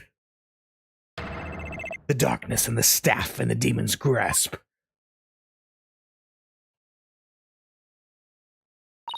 But even if all that's true, then what about the nine-tailed fox? Maybe he was seeing things, just like Jinxie and her imaginary yokai. Fantastical, Apollo! It's entirely possible. In a groggy, dreamlike state, people can misremember things and events. Misremember, you say? Let me think. I do believe. I remember now. That was not the nine-tailed fox. It was the amazing Nine-Tails. What? The amazing Nine-Tails? At first, this is but a dream, I thought, but now, however, most clearly, do I recall it. 'Twas the amazing Nine-Tails who did open the Forbidden Chamber's door.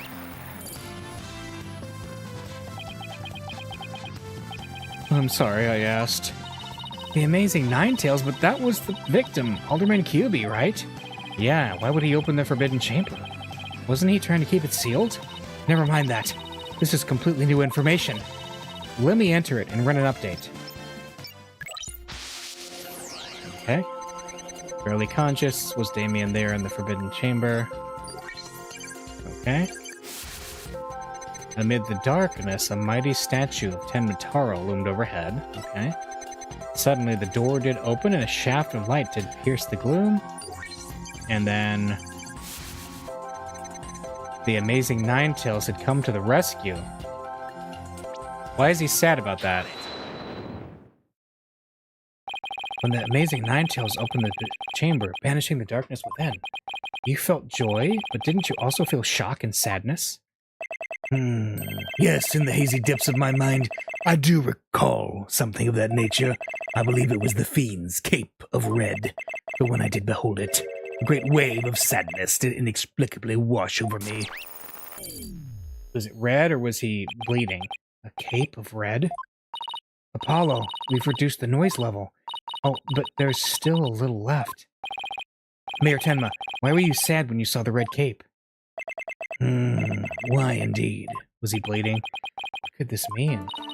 I guess his memory's still a little spotty. I know because his latest recollection contradicts the evidence.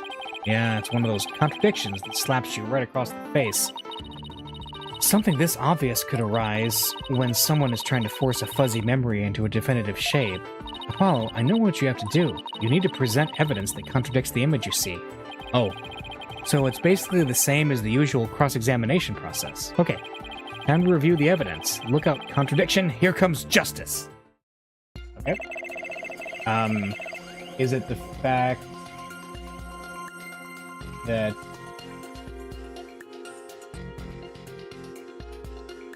wait, hang on. Well, okay, I have two thoughts, right? One, he doesn't wear a red cape and had come to the rescue. So, like, one, he doesn't wear a red cape. He wears a mask. You know, he's got, like, the tails coming off. Two, the mask was found in the riverside. I think more likely this is the one, though. You said the amazing Nine-Tails cape was red. Are you sure about that? Yes, well, I do believe it was a red cape I saw, but... Mayor Tenma? Does this cape look red to you? Oh, that certainly does not look red. Not even scarlet or crimson either. Nevertheless, upon my liberation, something red did fill my as-yet hazy field of view. And I thought to myself, the amazing Nine-Tails is arrayed in a cape of red. So you mistook that red something for his cape, huh? Apparently so, and remembering it now brings a great sadness upon me. So the red something probably wasn't a cape after all. Maybe that great sadness he mentioned is what's interfering with his memory. Well, he would have seen the fox chamber behind the amazing Ninetales. What red object could be seen there that would have been that shocking? I know. Could it have been... Mr. Mayor, was the red thing you saw this?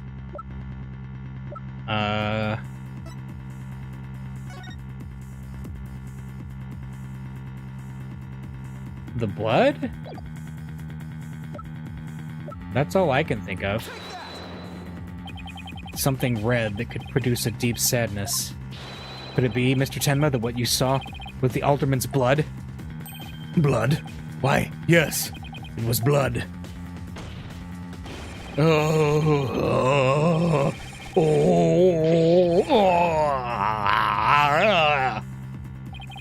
It's all coming back to me now. It wasn't a red cape that I saw. I was lying behind the amazing Ninetales. The Alderman's bloody body. Wait, so the amazing Ninetales was not the Alderman. Then. Bye-bye. His noise level's down to 0. I think he's remembered everything now. Does this mean the amazing Ninetales killed Alderman Kyubi? But the Alderman was the amazing Ninetales. So how exactly would that work? Hey, I asked you first. Well, Mr. Justice, you sure know how to make a complicated matter even more complicated. True. But at the time of the crime, our client was in the Forbidden Chamber. Moreover... Silence. Wait, don't you think this strange? The little scamp's already confirmed her father to be in the Fox Chamber, but she said naught about seeing the amazing Ninetales there. Ugh, you just had to bring that up, didn't you? Jinxie didn't see LaBelle there either. It's so weird. Who really was in that room then? Would the defense care to share any theories with the court?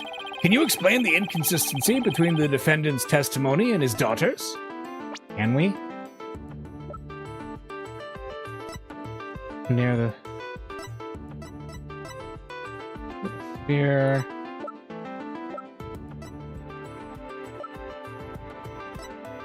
Special edition paper. Well, let's see.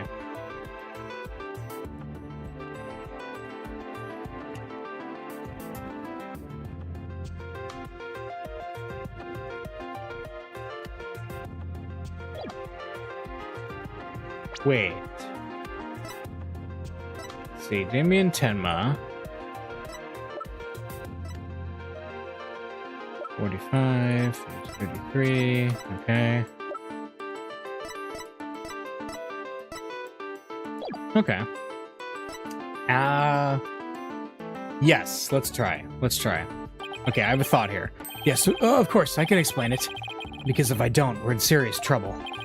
Not with more of your bluffs and fairy tales, I trust. Fair warning, Justice Stono. I shall have your head if you fail to explain this. Eep. What about the good old-fashioned penalty? Well, Mr. Justice, let's see if you have a head worth keeping on your shoulders. First of all, Mr. LaBelle was definitely in the Fox Chamber while it was locked. We also know that Mayor Tenma was in the Forbidden Chamber, based on his testimony. These two facts are crucial to my explanation. So let's consider the following question. The facts point to Florent LaBelle and the victim being there at the scene. Why did Jinxie Tenma see the victim and her father, Mayor Tenma? A very good question indeed. And I suppose you have an answer for us. Sadly, you would be supposing wrong. You think she could have mistaken LaBelle for the mayor? Well, if she did, then the question is, why did she do that? Well, how about that explanation, Mr. Justice? I believe the time for questions is over. The defense asserts that Florent LaBelle was at the scene of the crime. However, Jinxie Tenma has testified that she saw her father collapse there. If she has, in fact, misremembered the event, what could have made her do so? Jinxie was confused, she got the rooms mixed up. LaBelle was disguised as Tenma. That's vague. That's impossible. And then this, just mystery rules. We don't have enough to go over that. This though, yes. Big. The figure Miss Tenma saw was not her father. It was Florent Labelle disguised as Damien Tenma. Silence. That is a complete impossibility. Their faces are utterly unlike. How could you explain that away with a mere disguise? Yes, they both do have incredibly distinctive faces. Maybe the disguise completely hid his face? I think Jinxie would have mentioned it if she couldn't see her father's face. And if it was that sort of disguise, wouldn't she have removed it? Oh, right. Your sword is as dull as your mind, Justice Stono. Shall I show you what a truly sharp blade is capable of? I think I'll pass. Ow! Ah!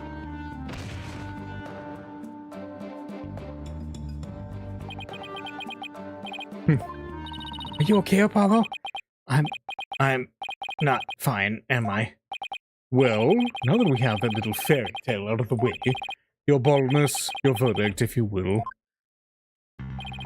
Mr. Justice, I believe it's time for a verdict if you have no further arguments. What's even left for me to do? Apollo, remember what Mr. Wright always says? When you're stuck in a tight spot, turn the case upside down. Turn the case upside down. He does say that, doesn't he? But I don't quite see how it applies here. Still, never hurts to give it a try, I guess. Let's see. Rather than Jinxie didn't remove the disguise, maybe she couldn't remove it. And rather than she didn't tell anyone about the disguise, maybe it was she couldn't talk about it. A wrestler's mask is more precious than his own life. He'd never unmask himself in front of others. But there are matches where wrestlers battle for the right to remove each other's masks. To have your mask torn off is the worst humiliation a wrestler could suffer. That's why their masks are more important to them than life itself. And what about the fact that it was the amazing Ninetales who opened the door? A mask can't be removed in front of others. Can these facts turn things around?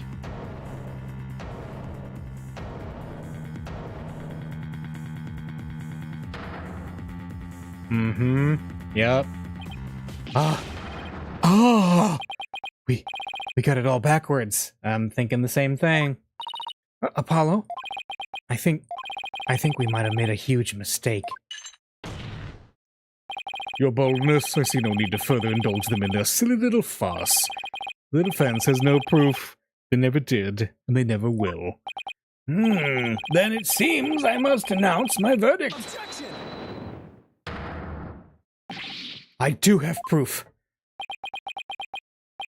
Do you now? All right, but this better be good, Mr. Justice. We can solve the remaining riddles by turning all of our assumptions upside down. Why Jinxie Tenma mistook Mr. Labelle for her father. Why she couldn't remove the costume, or tell anyone about it in the first place. These riddles are inextricably linked to Mayor Tenma's secret identity. Oh yeah. A shocking secret identity that will turn the entire premise of this case upside down. This piece of evidence clearly reveals Mayor Tenma's secret identity. He was the Ninetales Fox, not the Alderman. Gah. What absolute claptrap, poppycock, boulderdash! We thought the Alderman was the amazing Ninetales, and the Mayor was Tenma Taro. That's why we believe the Mayor killed the Alderman in his lust for Ninetales' veil, and it was the basis for the prosecution's entire case against our client. However, we got the whole thing backwards. Mayor Tenma wasn't Tenma Taro at all. He was the amazing Ninetales. What's this?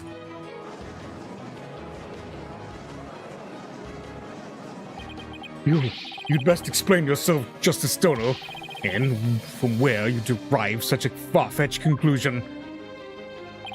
Jinxie, no doubt, knew the true identity of the amazing Ninetales, but she couldn't tell anyone no matter what.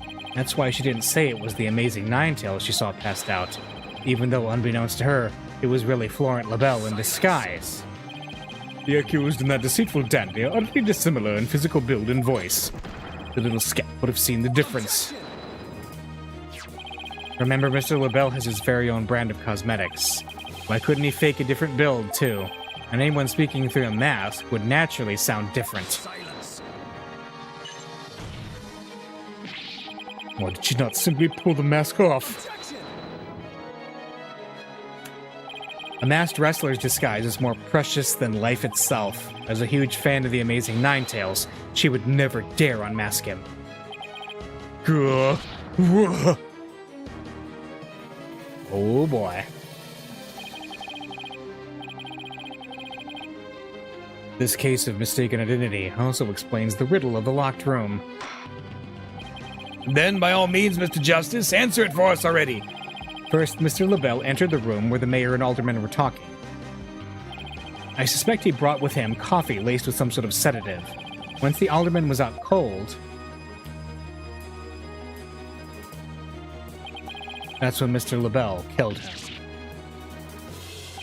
Next, he took the mayor, who he had also drugged, into the Forbidden Chamber. Then he returned to the Fox Chamber, slipped into some of the mayor's spare clothes, and completed the disguise by donning the Amazing Ninetales' mask.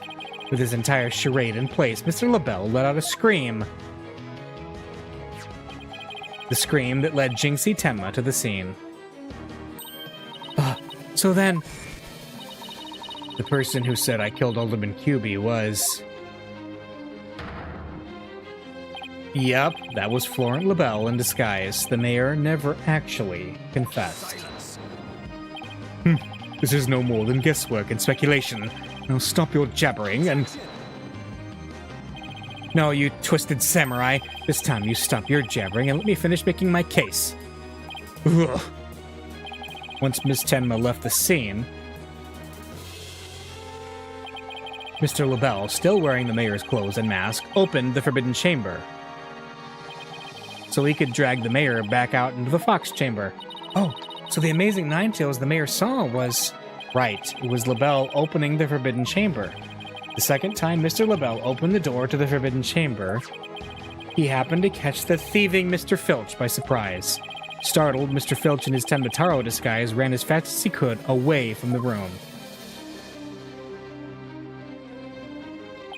As he did, he left behind him a trail of feathers and tracks, and gave Miss Tenma the scare of her life in the hallway. With no one left to witness the events that had occurred, Mr. LaBelle then proceeded to drag the sleeping mayor back into the Fox Chamber. I see. Well, that all certainly does make sense. Then, after dragging the mayor back into the Fox Chamber, Mr. LaBelle threw the mask out the window and fled the room. For this absurd theory to work, it requires that the defendant be the Amazing Ninetales. However, he was the one pushing for the municipal merger. That such an individual could possibly be the Amazing Ninetales is preposterous. The mayor was blackmailed into pursuing the merger. Miss Tenma's life would have been in danger if he had openly voiced his opposition. That's why he created a secret identity as the Amazing Ninetales. Gah! This is madness! No one could possibly hatch such an insane plot. No one except the killer is insane as his plot, and I'd say Florent LaBelle more than qualifies. Foolish mortal, it is at your own peril that you forget who I am. Mayor Tenma, it's okay now. Jinxie will be safe just as soon as Mr. LaBelle is arrested. You are the Amazing Ninetales, aren't you? Hey.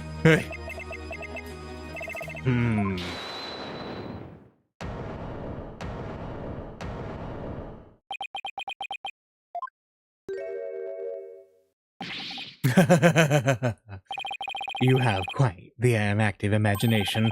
Mayor Tenma is not the Amazing Ninetales. What do you mean? Well, has the mayor admitted to it yet? But that's just...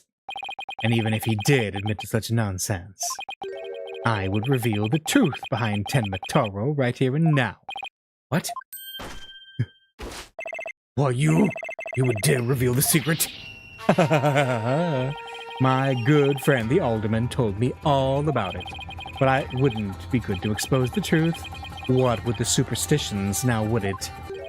The truth behind Tenmataro. What's he talking about? So go ahead, say it. Say, I am the Amazing Ninetales. I dare you?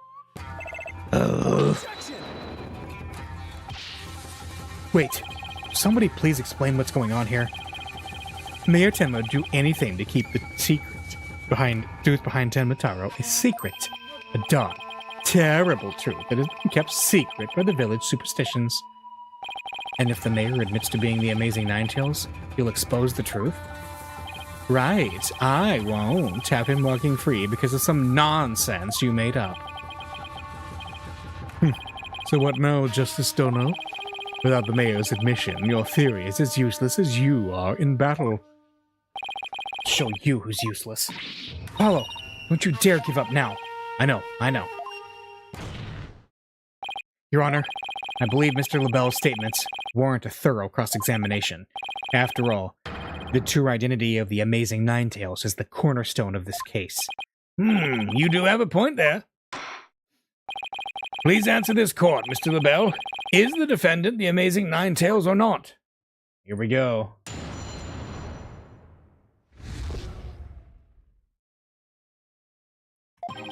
The Amazing Ninetales' true identity is not Mayor Tenma. The mayor would never admit to such utter nonsense. But if he did admit to such nonsense, I will expose the truth behind Tenma Taro here and now. That would bring ruin upon Ninetales Vale, just as the superstitions say. Talk about out of the pot and into the fire. At this rate, the mayor will be found guilty for sure. Honestly speaking, if Mayor Damien Tenma is not the Amazing Ninetales, I'm afraid I don't see how the defense has much of a case here. And let's just leave it at that, shall we? We all know Alderman Cubey was the Amazing Ninetales anyway. I mean, that's how Ninetales Vale made a comeback. The Alderman was so popular. There's gotta be a hole in that testimony somewhere. But I don't even know where to start. Well, since we don't have any more proof that the mayor is the Amazing Ninetales, then we'll just have to get him to admit it himself. But if he admits it, LaBelle is going to expose the secret behind Tenma Taro. Ugh, we're so close, I know it. The defense may cross-examine the witness. All right.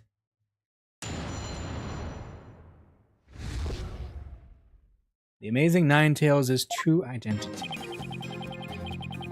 Identity is not Mayor Tenma, okay? This whole case only makes sense if the mayor is the Amazing Ninetales. I know you used his mask to create this illusion of the locked room murder. Nothing more than idle speculation. You've no evidence now, have you? Mr. LaBelle knows what this statue originally looked like. That means he had to be in the Fox chamber while it was still locked tight. Sorry, but I heard about the statue of Alderman Cubey. If you don't believe me, just ask him. Oh, but what's that? The Alderman's dead? Looks like the joke's on you, my sweaty little friend. Apollo, you mind if I wring his neck? Wait in line, 'cause I'm going first. Temper, temper. Anyway. The mayor would never admit to such utter nonsense. The only nonsense here in this court is you and your assertions. Just such an anger is terrible for the skin, you know. Beauty is like a flower that blooms forth from a serene heart. Excuse me? I would expect a wilted peasant like you to understand. Perhaps this fragrance will help the blossom within you bloom. Ugh. You like that, didn't you? Enough jabbering about blossoms and whatnot. Get on with your testimony before I slice you into a bouquet of cut flowers. Oh dear, please excuse me. As I was saying, this assertion of the wilted attorney here is utter nonsense. Right, but if he did admit to such nonsense, you'd be arrested, wouldn't you? Yes, it's true. I would be sacrificed upon the altar of justice despite my innocence. But what a terrible loss that would be for the future of Humacon's cosmetic needs. It is a tragedy that must be averted. Defend me if you understand this. Silence. The only terrible loss is the time wasted by your ceaseless yammering. If you would avert the tragedy awaiting you with that vexing visage of yours, then... Yes, I know. Get on with my testimony. Anyhow, suffice to say, should the mayor admit that the event is nonsense, I will make good on my threat, and I will expose the truth behind Tenmataro right here and now. Okay? And just how did you learn of this so-called truth behind Tenmataro? Alderman Kyubi told me all about it, the secret of the Forbidden Chamber and the truth behind Tenmataro. Why would he share secrets like that with you, Mr. LaBelle? Because of the Alderman's wife. I was looking after her while she was hospitalized. He appreciated it so much, he shared the secrets with me. Wait, did he threaten the Alderman in addition to the mayor? Don't tell me that's how he learned how to open the Forbidden Chamber. Needless to say, I'm not above revealing the truth behind Tenmataro.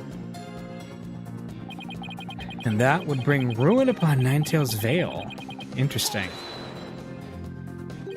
Do not gaze upon Tenmataro. Do not tell others if you see him. Isn't that what the village superstitions say?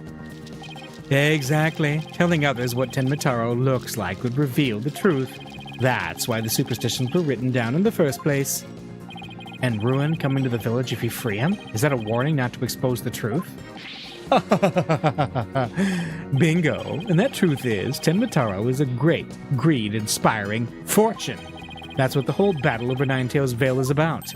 Tenmataro is a great fortune? Well, come to think of it, the gold.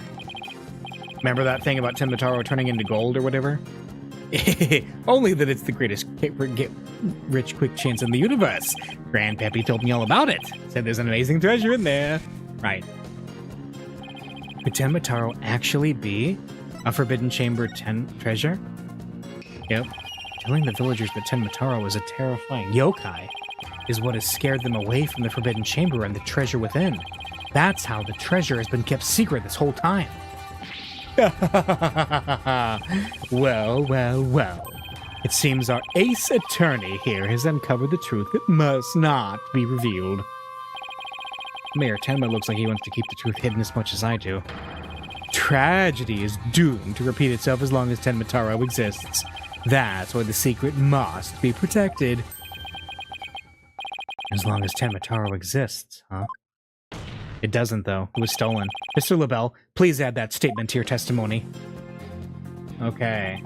I think we got it.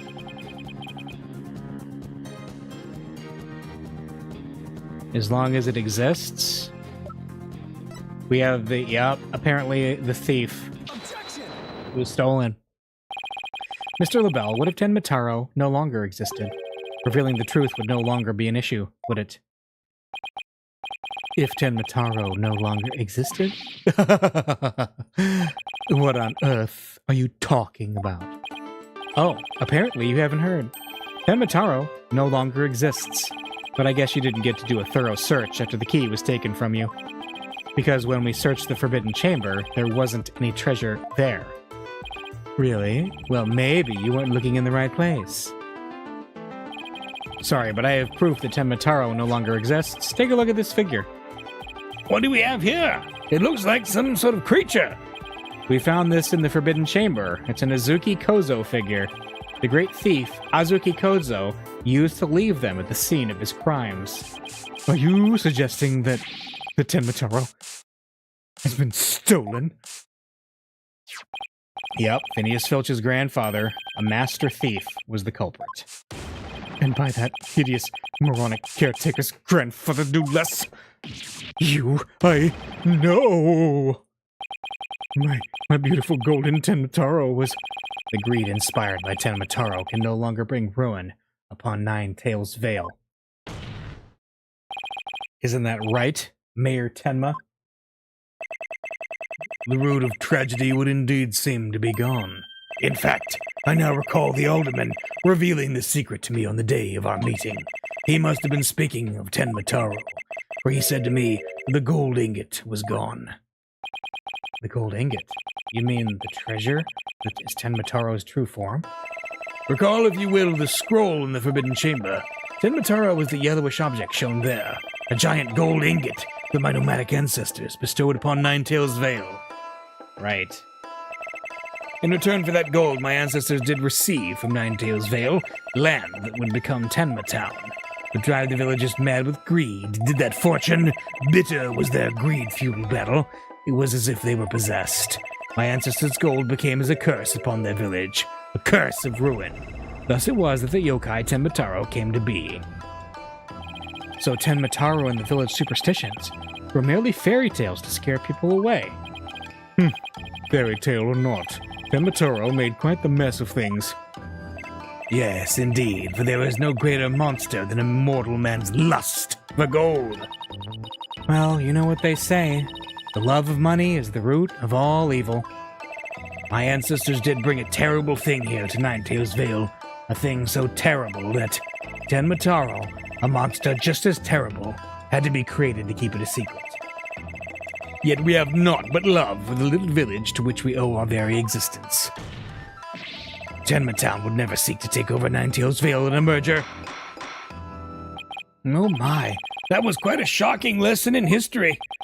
Mr. Mayor, now that we know Tenmataro no longer exists, are you ready to admit your secret? You are the amazing Ninetails, aren't you? No, don't do it. Please, no.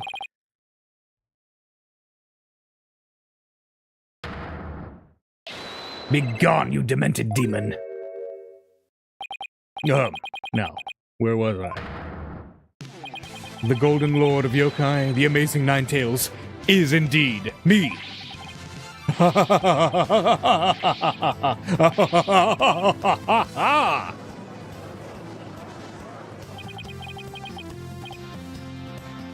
That means Jinxie. Yes? The man wearing the mayor's clothes who you saw collapse in the fox chamber, was he wearing the Amazing Ninetails' mask? Uh-huh. That's what made me think it was Papa. He said he was going to reveal his secret identity to Alderman Cubie that day. So it really wasn't Papa I saw there, was it? It was Florent's idea from the start. He advised me to reveal my secret identity to the Alderman. Yeesh. The blue Goldberg machines have less elaborate setups than Middlebell's scheme. You may rest easy now, little Jinxie. That monster's deception is through. Caw, caw, caw, caw. The true facts behind this case have finally come to light. Mayor Tenma did not kill Alderman Cubie, but Florent LaBelle did. How dare you, peasant? Whoa! No! Silence.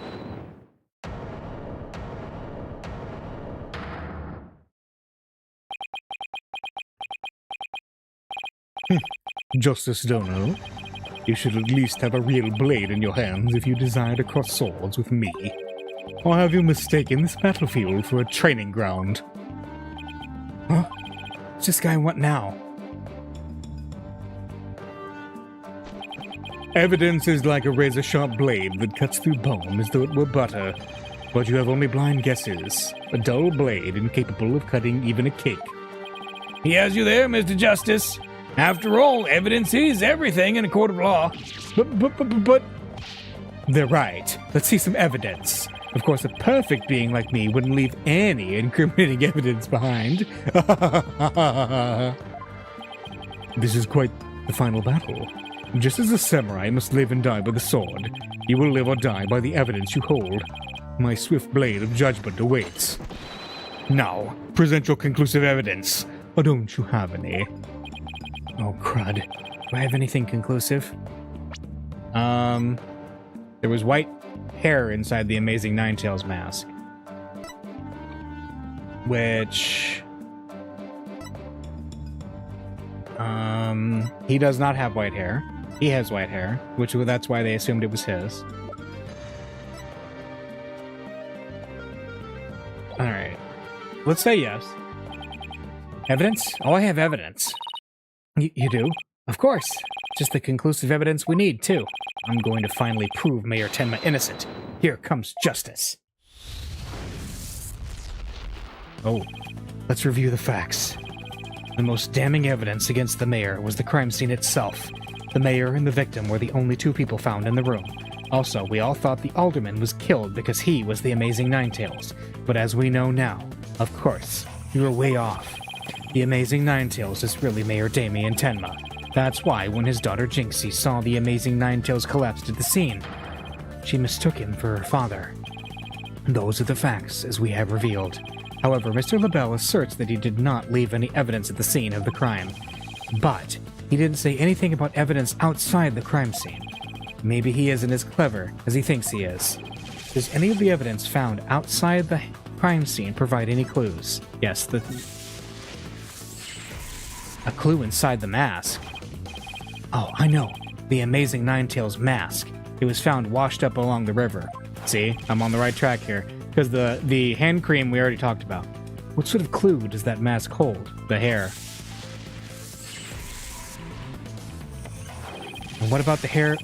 And what about the hair left in the map? Who does it belong to? It does not belong to QB. It belongs to Florent LaBelle. Because he changes his hair color constantly. The white hair is LaBelle's. Oh, right. That hair is Florent LaBelle's. Yes. Now that's what I call conclusive evidence.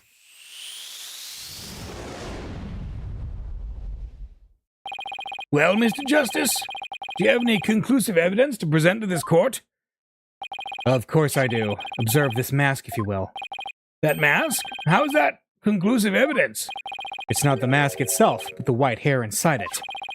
We originally thought it belonged to Alderman Rex Cuby. Yes, but the Amazing Ninetales, as we know now, is Mayor Tenma, so... That is correct. So the question is, whose hair could this be?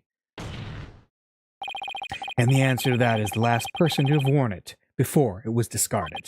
That would be you, Mr. Florent LaBelle. What are you talking about? I never had hideous white hair like that. It would appear your coup de grace failed to hit its mark. This fakish fop is not the white hair type. Because he's busy doing one ludicrously garish color or another. No, Prosecutor Blackwell, it's you who has made a fatal error. What? Remember where this mask was found? It washed up by the side of the river. With that in mind. Oh, the last piece of evidence will solve all the remaining riddles. It's Color Me LaBelle, because it washes off with water. So his natural hair color is white. That's... What is that?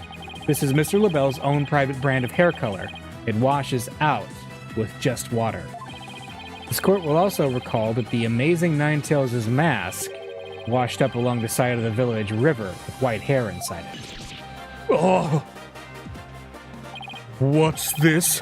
Are you saying that preening peacock's hair color is... That's exactly what I'm saying. Mr. LaBelle's hair color is a freaky work of fiction. But thanks to the river flowing through Ninetales Vale, we now have a real-life expose. The white hair in this mask is conclusive evidence proving you're the real killer. A DNA test is all we need to prove it, and we both know we'll get a match. Admit it. Florent LaBelle, you were the one who killed Alderman Rex Cuby. You peasant. How dare you? You profane my beauty. I'm going to exterminate you like the alderman. No, my makeup.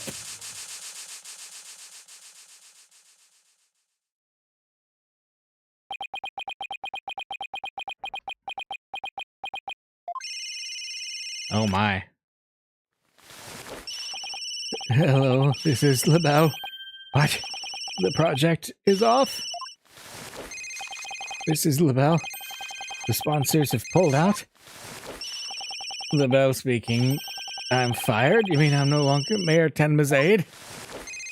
Hello, this is LaBelle. What? There's a stratospheric damages claim against me? $100 million.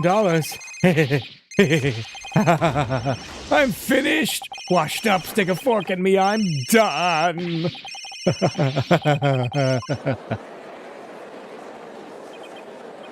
This is preposterous.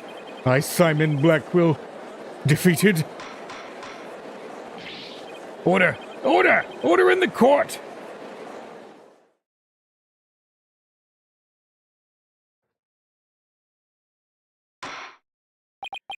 Well, this is quite the unexpected outcome. I must hand it to you, Mr. Justice. You really turned this case on its head, just like that other lawyer, Phoenix Wright. Wait, that was a compliment, right? Prosecutor Blackwell, what have you done with Florent LaBelle? The defaced man has withered like a flower without water. One of the officers is currently tending to him with a sprinkler. Wouldn't that just wash even more of his makeup off? Allow me to explain the actions of the guilty party in detail. The motive, of course, was to steal the gold ingot known as Tenma Taro. However, few are allowed into the manor due to its cultural ties to Ninetails Vale. LaBelle set in motion plans to gain access to the manor and the gold within via the merger. But the efforts of the amazing Ninetails saw those plans come to a halt. And thus LaBelle murdered the alderman and attempted to pin the blame on Mayor Tenma. I see, but what I still can't comprehend is why would he go after the gold in the first place? Mr. LaBelle doesn't look like someone who's in need of financial aid. LaBelle hid his past well, much like he hid his beauty with makeup. He's mired in debt. Debt due to pouring money into a brand only he could love, which is why he sought the gold with such voracity. Too bad for him, someone else had gotten to it first anyway. I see. Very well, then. I believe it's time I declared the verdict. This court finds the defendant, Damien Tenma, not guilty.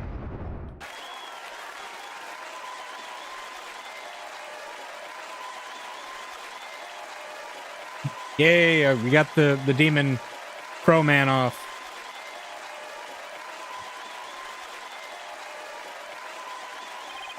Court is adjourned.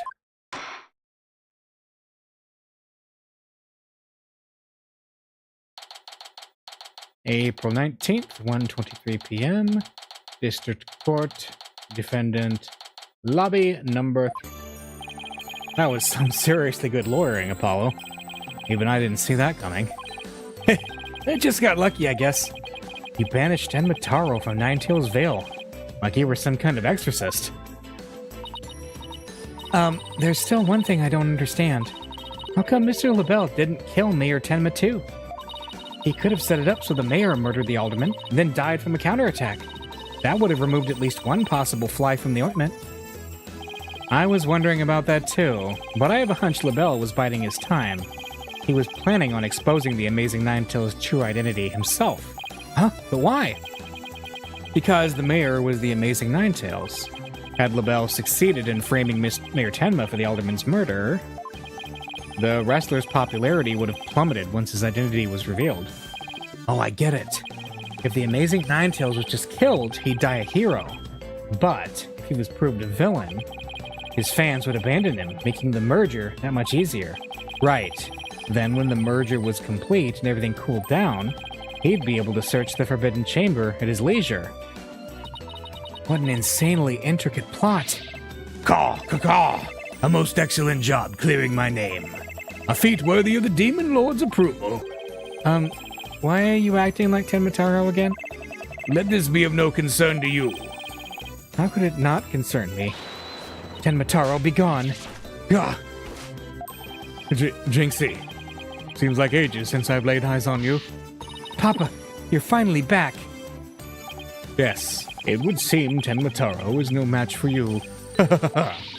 I'm not scared of that silly yokai anymore. Your father's a free man now, Jinxie. Isn't that great? Thank you for all you've done. Seeing you guys in action, it made me feel like I don't have to be afraid anymore. Wait, is Jinxie actually smiling? This is all thanks to you two. Too bad the Amazing Ninetails will have to retire, though. Aw, how come? Once everyone hears I'm the Amazing Ninetails, my fan base will nosedive. After all, I'm not the most popular of people. Another reason for my secret identity. I don't see how I could possibly continue. I think you've misjudged yourself. Take a look outside. Say, now that you mention it, what's all that noise out there? A big crowd gathered outside the courthouse once the news broke. Seems they want to get a glimpse of Mayor Damien Tenma, the man behind the mask. and to root for your return to the wrestling ring. Rooting? For me? But I thought I was nothing more than a malefactor in their eyes.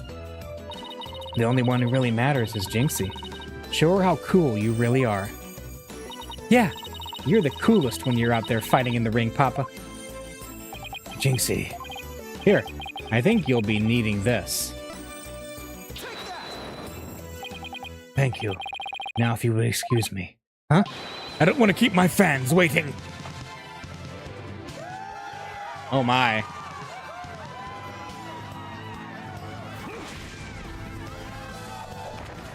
What the? What?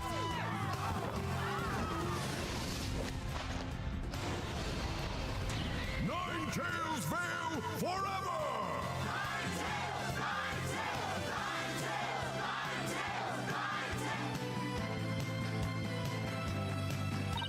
I sure hope they can settle the problems between Tenma Town and Ninetales Vale. Me too. I'm sure they'll be fine, after all. The blackmailer slash killer is behind bars, and the merger's no longer an issue. Plus, The Amazing Ninetales is obviously still a hit, and I suspect Ninetales Vale will be too. And it's all because we believed in our client, just like you said. Okay, people, now that we've got that one in the bag, let's go get something to eat. I'm starving. Sounds good. I've been so nervous I haven't eaten since yesterday. Better keep eating, Apollo, or you might have to start looking up at me. Huh? I'm definitely past my growth phase, and you should be about past yours too. Are you kidding me? I'm just getting started. Ready or not, it's face stuffing time. Keep eating like that, and the only direction you'll grow is sideways. Very funny. But I've got a hollow leg. I can eat as much as I want without gaining an ounce. Really? Wow. I can't wait to see this. Calories? Huh. Just let them try to stick on me. Alrighty, you two. Let's go get going before the old man closes shop. Eldon's Noodles isn't an all-night stand, you know. Hey! I'm with Mr. Wright. Let's go. I've been waiting to have a bowl from there ever since Mr. Wright told me about them. Well, what are we waiting for? The noodles are on me today, so I expect some serious eating from you two. Okay, thanks, boss. I won't let you two down. Athena has no idea what she's getting into. Mr. Eldoon's noodles are so hot and salty. 2 bowls would kill a man. Good old guy, Eldoon. That was our first case together, and it felt like nothing could bring us down after that. The dark age of the law seems so distant, so irrelevant to our small, cozy office. But little did I know that it had been lurking all along, right there behind us. The first time it made itself known was during the murder at Themis Legal Academy. That case would mark the twilight before the dark, cold night that was to come.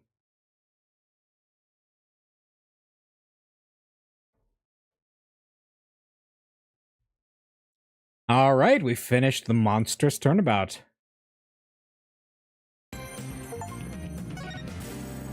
Yeah. All right, so we will be wrapping up here, but I will be pointing out quickly, though, that we are not going into Turnabout Academy right away.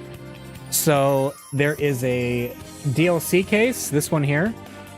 This is the one we're going to be doing next. Because, chronologically speaking, this is the case that happens next between case 2 and 3. So, and this is the case where Phoenix finally gets his badge back. And we get to see Phoenix in action for the first time. So next time, we're going to be doing this one here called Turnabout Reclaimed. So we will see you again for that next week. See ya.